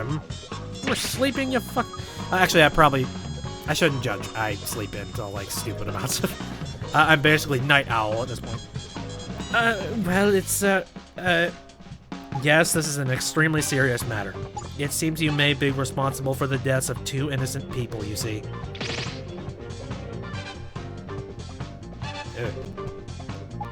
Who are you people exactly? I'm Inspector Layton, Serious Crime Division. And I'm Lucy Baker, the Inspector's assistant. Well, goodness gracious me. I thought the police were supposed to protect the public, not trick them into false meetings and the like. And falsely accusing them of murder, too. Dear, dear. No former accusations have yet been made, Mr. DeBonair. However, the evidence we have strongly suggests that you are guilty. I see. Well, it sounds rather like I'm gonna need to stay then. Bet we'll have to wait. Good. It's really in your best interest to cooperate with us, if only to prove your own innocence. It sounds rather just like some kind of cruel joke. You don't see us laughing, do you, Mr. DeBonair? Very well, Inspector. Layman, was it? Layton. Goodness, my apologies. Anyway, before I consent to helping you with your investigations, I have a couple of questions of my own. Really? Go ahead. This is what an officer involved in the investigation told me earlier on. He said it was the T girl who poisoned Dwight, and she committed suicide immediately afterwards. Are you saying that's not the case? That this officer was mistaken? Yeah. Absolutely. No, the T lady weren't the one who killed Mr. Dredd. So, she was falsely accused? Dear, dear, what an embarrassing mistake for you. The police do rather seem to have lost their edge these days, wouldn't you say? God damn it. We always get to the truth in the end, don't you, Eddie? Of course, of course. Well, I might be so bold as to venture another question. I heard it was poison that killed poor Dwight. I wonder what was the poison in? What was... Okay, in what was the poison that killed Dredd? It was the tea.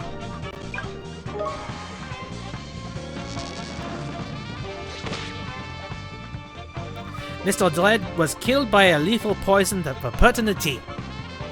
Yes, that's what I'd heard. Oh shit, I didn't read that quickly enough, damn it. I'm gonna see if I can like really quickly read it on the chat again. I probably not.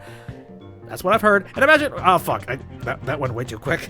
All right, well the question is, who brought the tea to the scene? Oh wait, I can go back. Oh no, don't postpone. God damn it.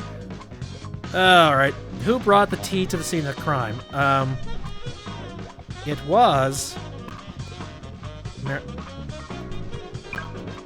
Annis.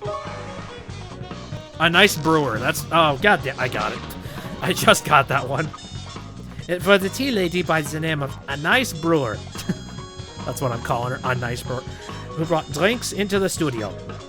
Oh, yes, of course. I remember now. A pretty young girl, if I'm not mistaken. Yes, that's right. She brought the tea to Dwight. The tea laced with poison. We can't be sure that the tea already contained the poison at the point in time. Oh, is that so? Well, I'm intrigued. Do tell me then. When was the poison added? When was the poison in this tea? After the show was interrupted. You bitch! The poison was added to the tea after the show had been interrupted. Well, what an extraordinary idea. Dwight died while the show was still on air, yet the poison wasn't put in the cup until after that time? I don't wish to cause offense, Inspector Layton, but is your assistant a little simple, perhaps? Hey, I heard that! And my name is Layton. I'm terribly sorry. How rude of me. Asshat. No, Mr. DeBonair. Bonair. What Miss Baker said is absolutely right. The poison was added to the tea after the show was cut short and taken off the air. I'm sure I don't need to spell out to you what that means. Sorry to disappoint you, but you've completely lost me. This is all rather too fanciful for an old chap like me. Very well. Let's take a different tack. Why don't we talk about the wig? The wig? I assure you, advanced in years I may be, but this is all on my own hair. Mr. Dredd's wig. Wait, Mr. Dredd's wig. Oh, I see. Yes, Dwight's rig. Dwight's wig. Rig. I'm losing my mind. Did you notice that the victim's wig had fallen off his head? As a matter of fact, I did, yes. I saw that dreadlocked mess fly off the poor man's head as he kneeled over onto the floor. That's very strange, because we have another witness statement that completely contradicts what you say. according to that statement, let's see. 2, right next to him. His wig didn't fall off, you asshat. Well, bam! If Mr. Dolly collapsed during the show, his wig was definitely still on his head. That's what the witness told us. The person in question even went so far as to say how shocking it was to see the victim without his wig. Yes, of course. I'm terribly sorry. You're quite right. I've mixed things up in my head. Yes, when Dwight actually collapsed, it's true. His wig did come off. It must have been when I ran over to him and shook him. I couldn't help myself. I was in a blind panic. That must be when it happened. I must have shaken his wig off his head. Right. I see. I do apologize for getting so muddled up. I quite understand, Mr. DeBonair. People's memories are very curious things. Yes, quite. There's just one other thing I'd like to double check with you. Did you notice Mr. Dredd drinking his tea at all? Oh yes, I saw him drink it. Let's see, I'm pretty sure he ate one of those macaroons first. No doubt that made him thirsty, and that's when he took a sip of tea that he suddenly looked choked. The rest I think you know. I see. Then it appears we have another discrepancy. You see, we have a statement that tells a different story. Let's see. He never fucking touched his tea, you asshat.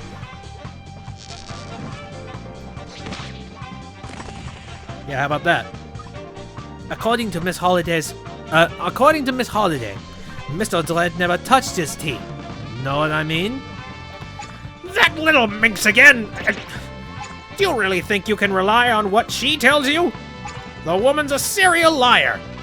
Why, she even lied to me in order to get me to God, I'm flustered. In order to get to this meeting, for goodness sake. Or have you conveniently forgotten that little fact already? Not at all. I've made a mental note of it. Then surely you wouldn't seriously consider taking her word over mine. Please, Mr. DeBonair. There's no need for raised voices. Perhaps we all need to calm down. A spot of radio, maybe? Sorry. Calm down. We got a very special guest in the studio today, people. It's the drop-dead gorgeous Miss Dolly Holiday. I've done this 3 times now.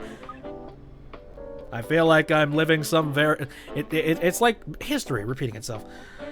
Todd Dwight, it's terrific to be on the show. Here, I brought you something. They're ever so tasty. Wow, thanks, Dolly. Print. That sounds like a fax coming in already. So our first request this morning is from, Miss Angel of Death. I'll be the death of you. Whoa, sounds like someone wants to turn DJ Dwight Dredd into DJ Dwight Dead. Don't you go down on me, Dwight. I'd never live it down. Well, if I'm about to sign off for the last time ever, allow me to try one of your mouth-watering offerings first. Hee hee. Munch, munch, gulp. That hit the spot. Bang, crash, wallop. Oi! What's going on? I suppose this is Mike, so I need to change the dialogue. Oopsies. Dwight, are you alright? Let's, go to an ad break. Come on, quickly. Radio swoop. The Grand Road sale is now on. No store has more for less, so get down to Days Bridge today. Days Bridge. This is a recording of the show. This is your idea of a joke? Dwight and I worked together for a great many years, you know. Do you think I enjoy listening to my partner, no, my friend, suffering over and over again? I'm very sorry if this causes you any distress. However, the recording actually proves Miss Holiday's statement. Again, it's a man! I don't understand. Lucy, would you care to explain? Let's see.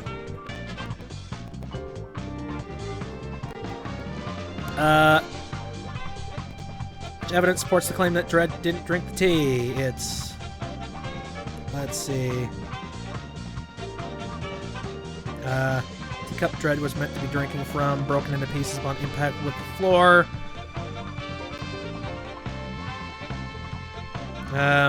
It would be this, and I feel like there's going to be like an extra, some kind of statement along with it.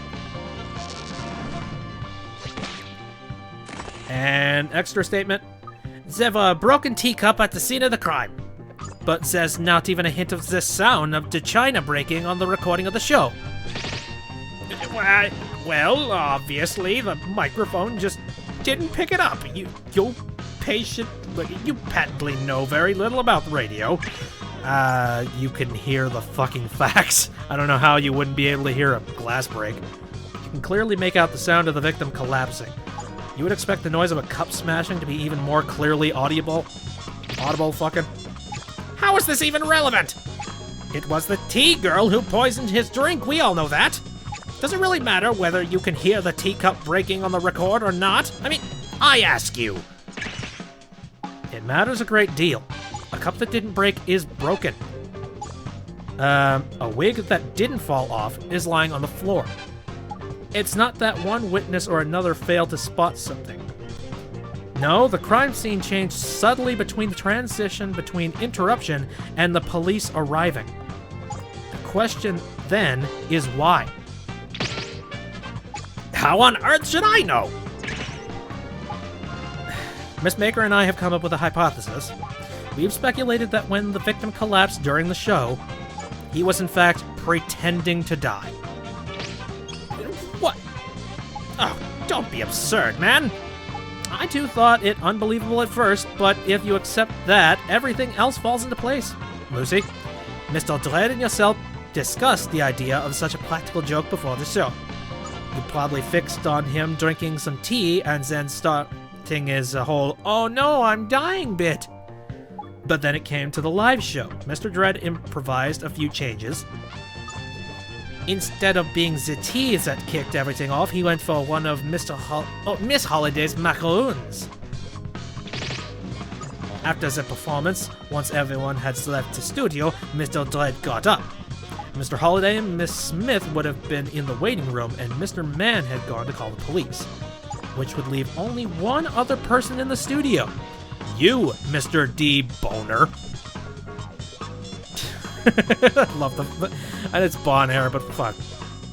This guy's a fucking dick. No doubt you made a fuss over Mr. Dredd and how great he'd been, and then you'd offer him some tea. Tea laced with poisons, that is. The poison hit him bad. He dropped the teacup and it smashed onto the floor. And as he crashed to the floor himself, his wig flew off his head. In these two minor details that were the cause of the inconsistencies of the scene. Though Mr. Dredd collapsed after eating a macaroon, the poison was found in the tea. And though his wig was still on his head after he collapsed during the show, later it was lying on the floor. Aye, that's the real truth behind the death of DJ Dwight Dredd, and you know it. Well, it's certainly an imaginative theory, but in the end, it's just that, a theory. You don't have a shred of evidence to support your claim that Dwight faked his own death, do you? Which piece of evidence shows that Dwight faked his own death? Yeah. Handkerchief. Enjoy that, bitch. Mr. Dredd's hanky is proof of it. Good grief, what is that tasteless bit of rag? We found this hanky with a handwritten note on it. What does it say? Well, surprised. It was these hankies that Mr. Dredd were planning to show and let everyone know that they'd been tricked. That's the only logical explanation for the cryptic message he wrote on it. Plot convenient cloth. Okay. It would seem you know nothing about this handkerchief. Yet it was you who proposed the whole idea of the practical joke to the victim in the first place, no?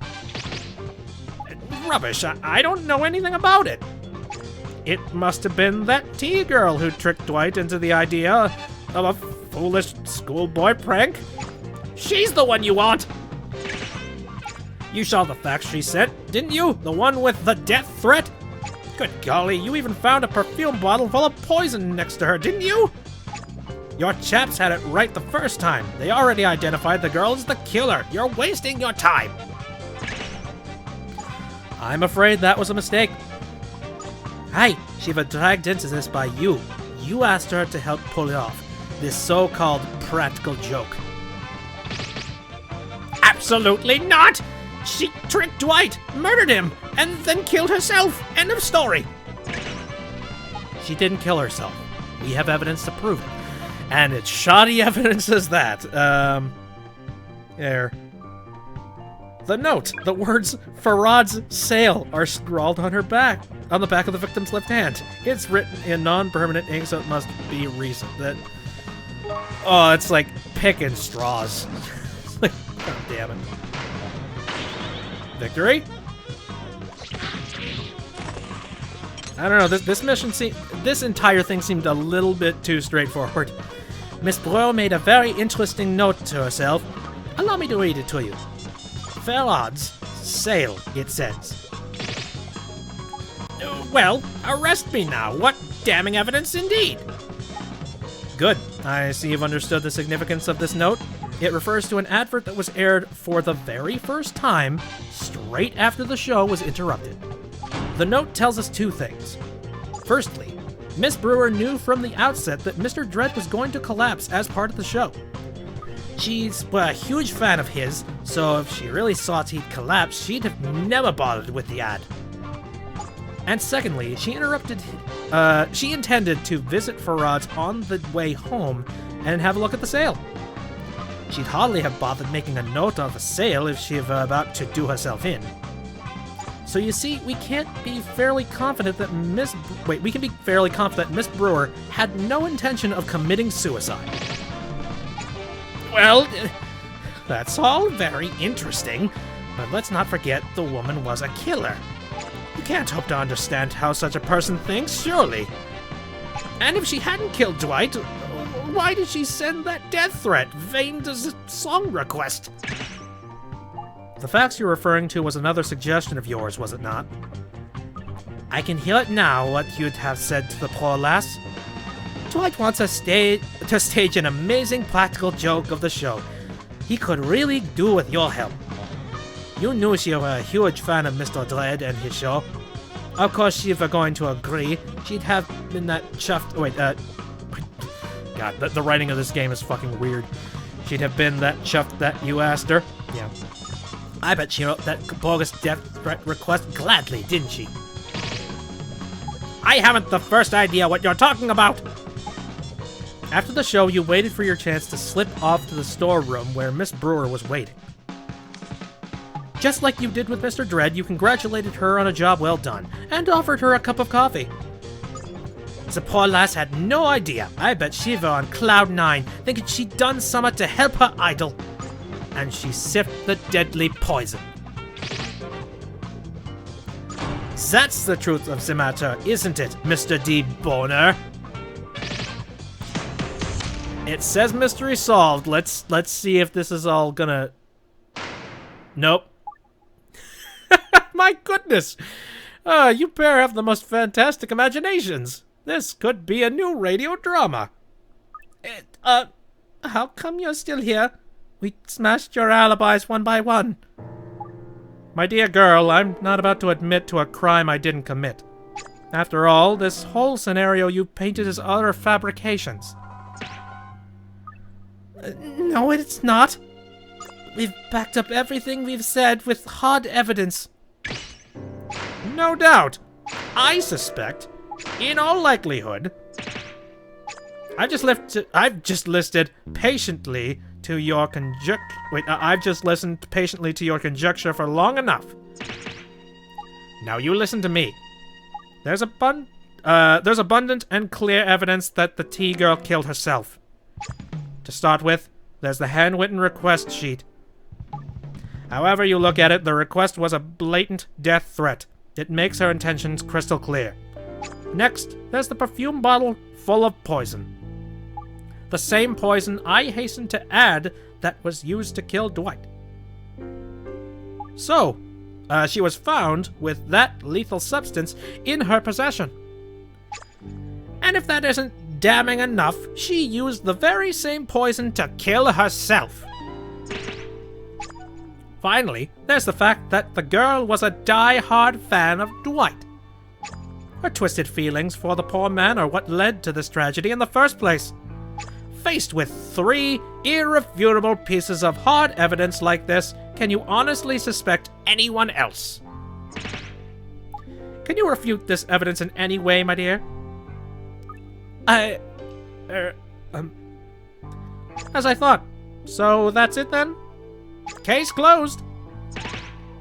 Hey, you can't do that! Hold the phone here.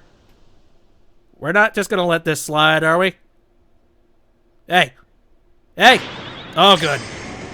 Yay, the crazy doctor's here! Huh? Oh boy. Get ready for bullshit. When did you... funny turn again, hey, Prof? Dear me, you're still here? This is our office! Goodness, Mr. Layton, you seem a little, disturbed. Get my name wrong again on purpose, and I'll personally cut out your tongue! That's it, Prof. Suck it to him!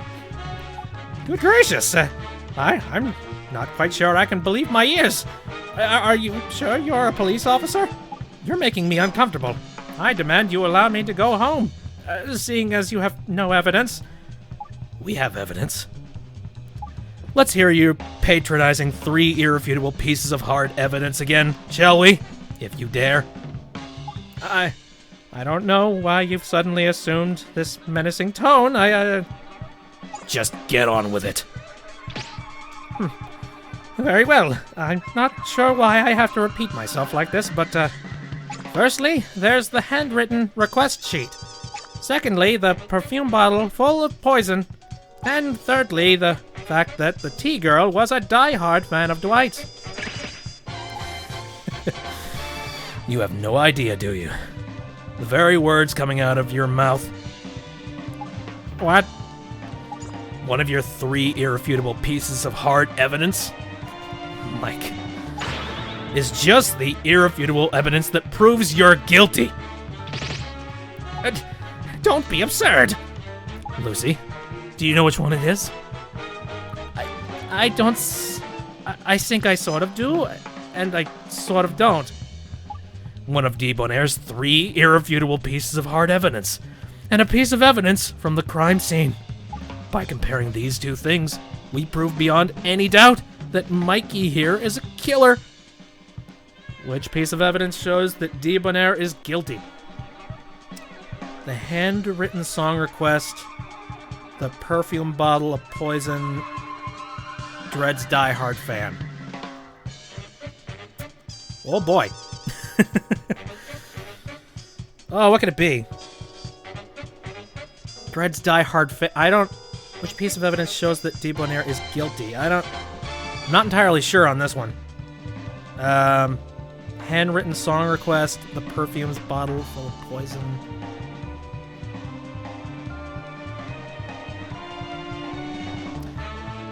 The most out there one would probably be Dred's diehard fan.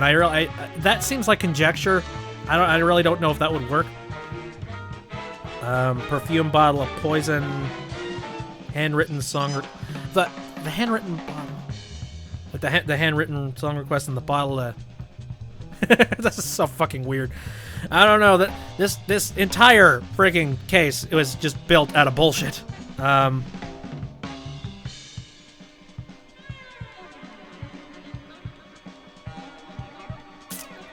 think I'm just gonna try and choose these things one by one, because really I don't think we're gonna be penalty too hard for this. So let's see if this is it.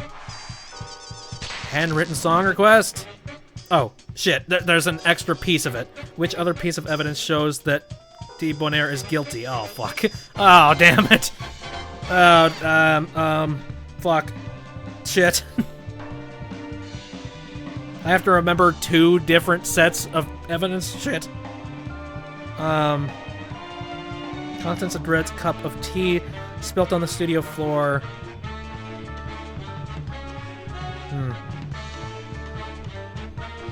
Let's see. What would frame him out of everything here?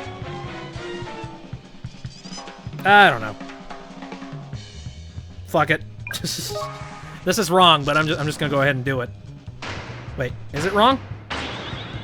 Is it wrong? Nope. Yeah, it's wrong. You're just trying to intimidate me. There's no such evidence. That's quite enough now.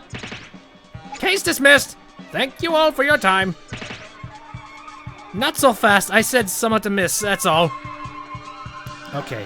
Which piece of evidence shows that DeBonair is guilty?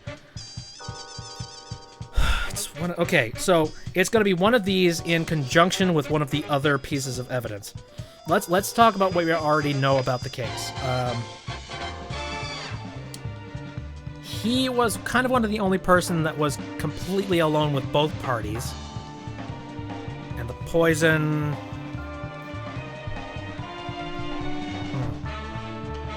I feel like it's probably the perfume of poison in some capacity.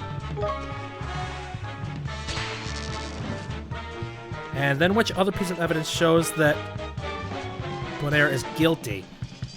I mean, all I can think is that coffee cup full of poison. That's kind of it. But that's probably wrong.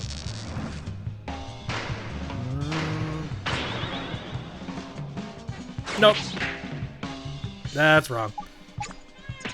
Oh god, do you guys have any ideas in the chat? Let's see.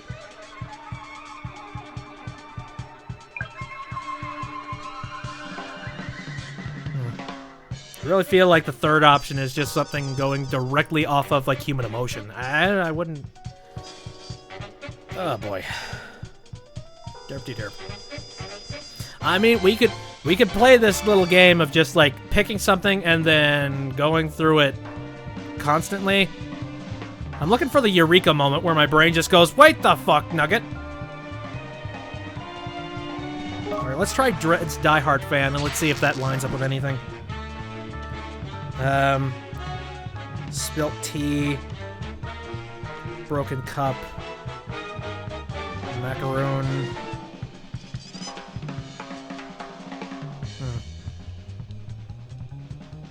No, it wouldn't be the note, I don't think.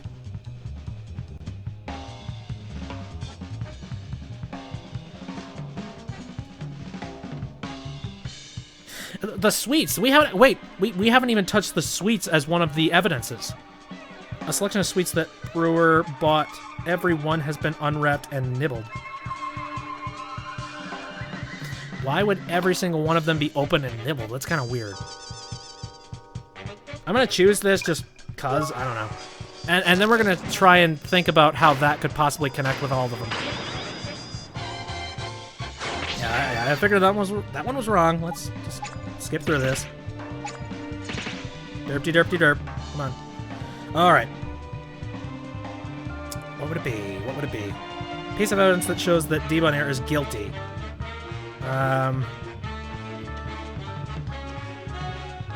It wouldn't be the perfume bottle and the chips, would it? It's gonna be some random bullshit. Just like these two things together. No, it makes perfect sense.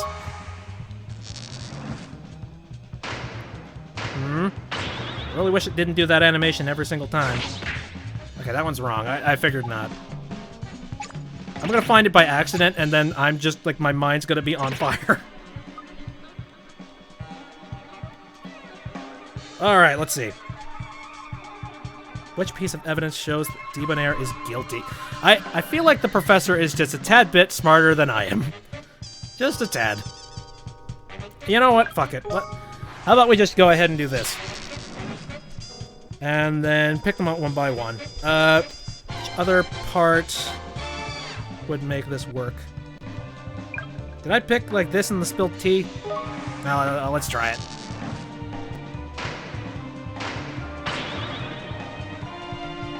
That was wrong. God damn it.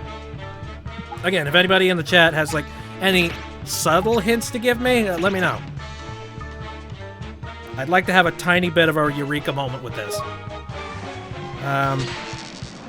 The handwritten song request, coupled with...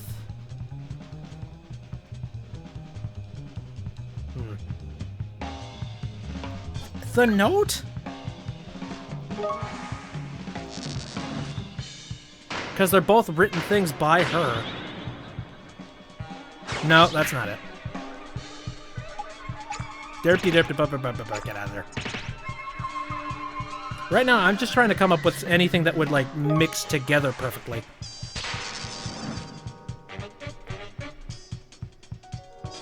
Let's see. Wait a minute. I mean... Maybe it's a song request? I don't know.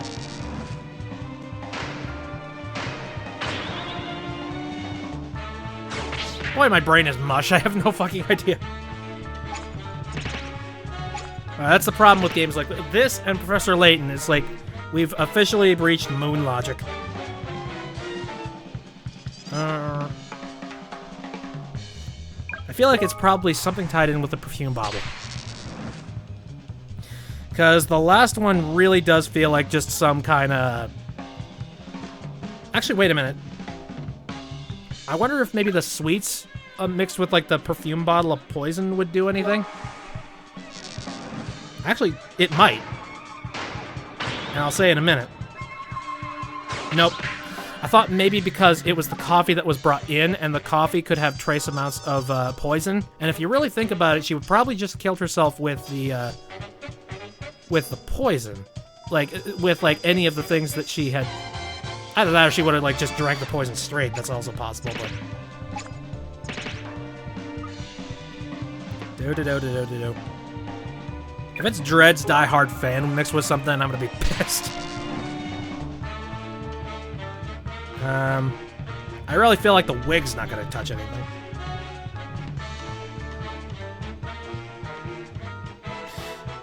Maybe it had... Hold the phone.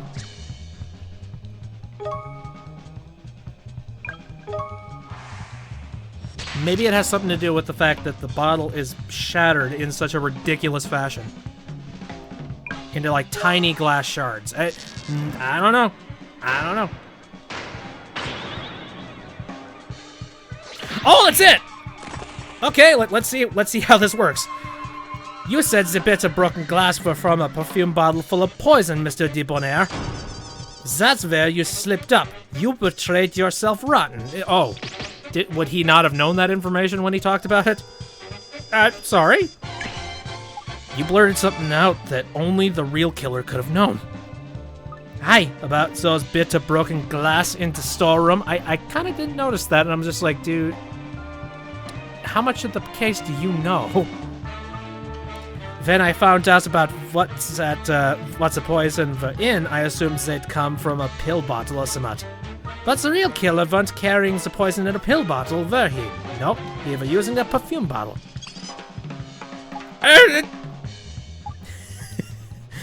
I know exactly how your devious mind was working. You'd always intended to leave the bottle of poison in Brewer's hand to make it look like suicide. That's why you very carefully chose a lady's perfume bottle. I don't know what you're talking about.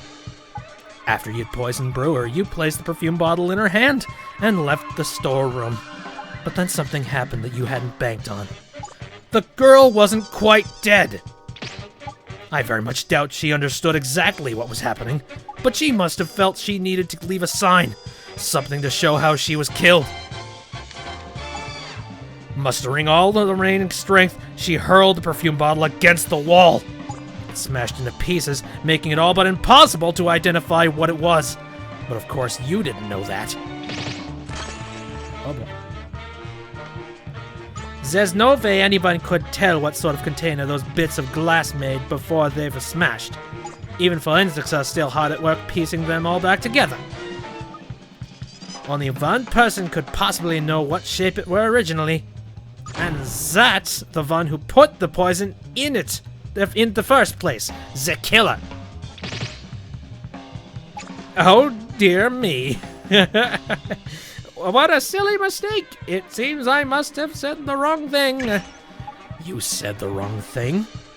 You repeated it no less than 3 times, and yet you'd like to claim you said the wrong thing?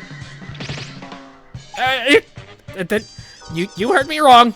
Yes, that's right. I never said any such thing. Oh, no one to give up, for Pete's sake. If that's how you want to play it, let's listen to something. Huh? What? She's the one... What is this? She's the one you want. You saw the fax she sent, didn't you? The one with the death threat. Good golly. You even found a perfume bottle full of poison next to her, didn't you? That was the first time. But how did you... I played you a recording of Dredd's last show, if you remember. It seems I must have accidentally knocked record when I'd finished. Oh, you little devil, Puff. Fantastic. I knew we didn't have enough evidence to pin it on you. That's why I got you to come here. I thought it'd be fitting to have the final piece of evidence come from the killer himself. Smart. To start with, there's the hand... Okay, these are all recordings of him. To start, there's the handwritten request sheet. However, if you look at it, that request was a blatant death threat. It makes her intentions crystal clear. Next, there's the perfume bottle full of poison. That was the second time. Would you like to hear the third? No! You win! You've given up at last? So soon? How dull. I was hoping to tighten the screws on you much more than that. What a disappointment you are. Puff, you're back! Yes, sorry about that, Lucy. No, don't apologize. I'm getting quite used to it now. And anyway, it wasn't so bad this time. You snapped out of it without too much trouble. In fact, I'm a little worried it were a bit too easy. Mr. DeBonair, there's one more thing I'd like to ask you. What? You haven't once called the tea lady by her name in all the time we've been talking. What of it? Do you not even know the name of the woman you murdered? Of course I do. It was, Charlotte, wasn't it? No, it's flamin' well, Vernt. You really are scum, aren't you? The lady's name was Annis... her name was Annis. Annis Brewer. A nice brewer. Rather. The lady who smashed the bottle you put in her hand, ensuring you take the rap for your crimes. I'll remember this, Layton. Lucy? Yes, Bluff? Take Mr. D Bad Air to a holding cell, will you? I just call him straight up boner. I'd call him dickhead. Mike DeBonair, I'm arresting you for multiple counts of murder. I'm DeBonair, not DeBonair. Finally, mystery solved. Good lord. I think that's the longest mystery that we've done on the show. Like we've at least had the chance of doing like 1 or 2, and like this one took like 2 hours. Good lord.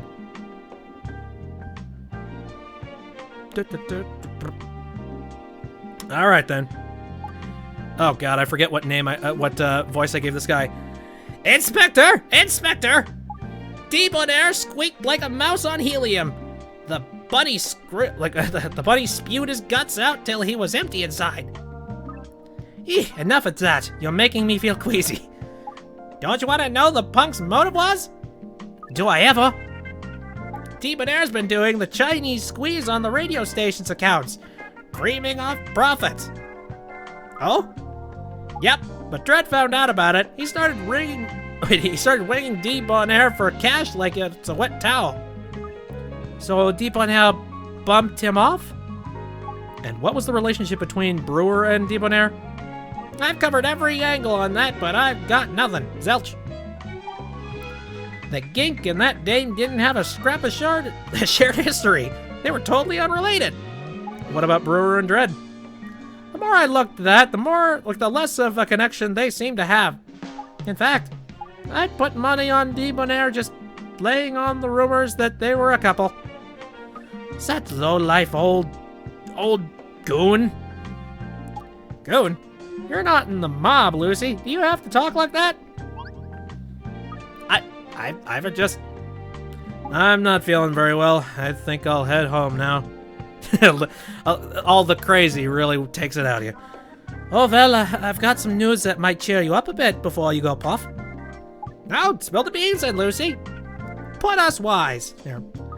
Dolly's bringing out a new single soon. Dolly? Oh, are you talking about the young lady Sniffer brought in by mistake? Yeah. Every copper pinch is the wrong greaser from time to time. Hi, Dolly Holiday.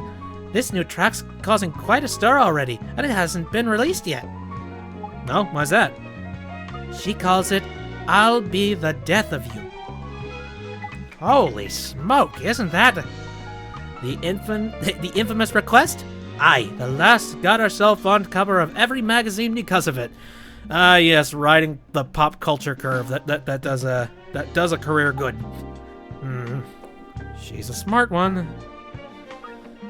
But it's the B-side that's got me worried. There's one called Macho Man in a White Gown. Oh, god damn it. It's a bit of a strange title, I grant you, but what's worrying about it? What, you don't see? Don't see what? Oh, it's nothing. Never mind then. Ah ha! Nyuk. Derp. Well, that was ridiculous. Oh, more stuff. Oh god, I forget what voice I gave this guy. It's been so long. You here, Sniffer? Oh, you've just missed him, Justin. He went home a few minutes ago. He's got a check. The lad leaving the office before his boss. Oh, wait. He's got a cheek, that lad leaving the office before his boss. What does that mean, a cheek? Don't blow your top, Justin. Ah, you're here too, aren't you, Al? Of course I am. This is my office, after all. You're home, more like. So, how's it been going? Had any incidents recently? I think this guy's killed people. I think that's what incident involves. You mean a Jekyll and Hyde moments with Siprof Stockside? Yeah, if that's how you want to describe it. Oh, god damn it. Talk of the devil and he'll appear. God damn, stop it. By heck, you scared the wits out of me. And there's no crook here, so, unless your boss is evil. I hadn't realized you could change so easily. It's been a long time, Justin. In fact, yes, our paths haven't crossed since Redmond Castle, have they? Remember? I couldn't forget that if I wanted to. It was memorable, wasn't it? Both of us working together to solve the case. You two work together? Except it still isn't solved, is it? Because you refused to tell what you know. If it wasn't for that, we'd have solved it a long time ago. I really don't know what you mean. Fine. If you don't want to discuss it, let's forget it. Leave us alone. As you wish. You know how to find me if you need me again. I'll be glad to show up for my old partner anytime. Anytime at all. Puff, are you alright? Yes. Thank you, Lucy. I'm fine. Did you hear him? Anytime, he said. Did you hear that, Al? Yes, I heard. Have you been in touch with your brother recently? This is my problem, Justin. What, you think you can manage him on your own? Only a son of Herschel Layton would even entertain the idea. Well, if that's how you feel, I'll keep my nose out of it. Sorry. Right, I'm off. I wish you all the best, Al. I just hope things don't turn against you. Well, that's neat. Excuse me, but what's all this? You needn't concern yourself with it at the moment, Lucy. But it's bothering me. It's also intriguing. You'll find out sometime, whether you want to or not. Assuming, of course, that you stay on as my assistant, and I hope that you do. Oh boy. Secrets. Is this like the DL6 incident? Alright, that's case closed for that one. The next one, file number 6, Kiss Goodbye. That's interesting.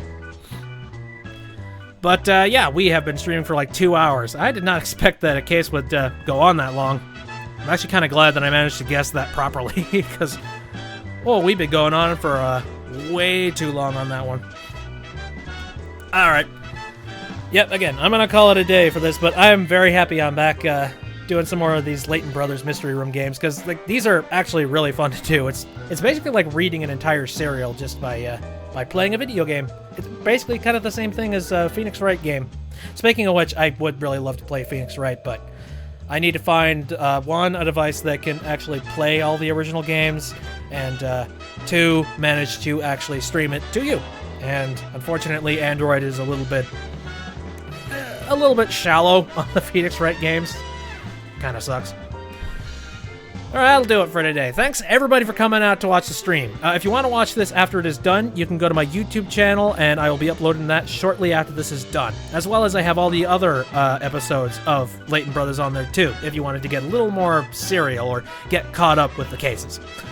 I stream on Saturdays, Sundays, and Wednesdays, all of them at 7 o'clock. I stream all of them at 7 o'clock as well, by the way, if I didn't mention that. Saturdays and Sundays are more recent games, or, you know, just games that I really can't call retro. Those are reserved for Wednesday, which I play kind of retro-type games. And I've been playing a lot of Super Mario Star Road on the Wednesdays, so that's been real fun. Go check that out if you're interested. Alright, that'll be it for tonight. See you later, everybody. I'll leave you with the disco tune. Actually, I think it's gonna swap over once I... Yep, it's not there anymore. See you later.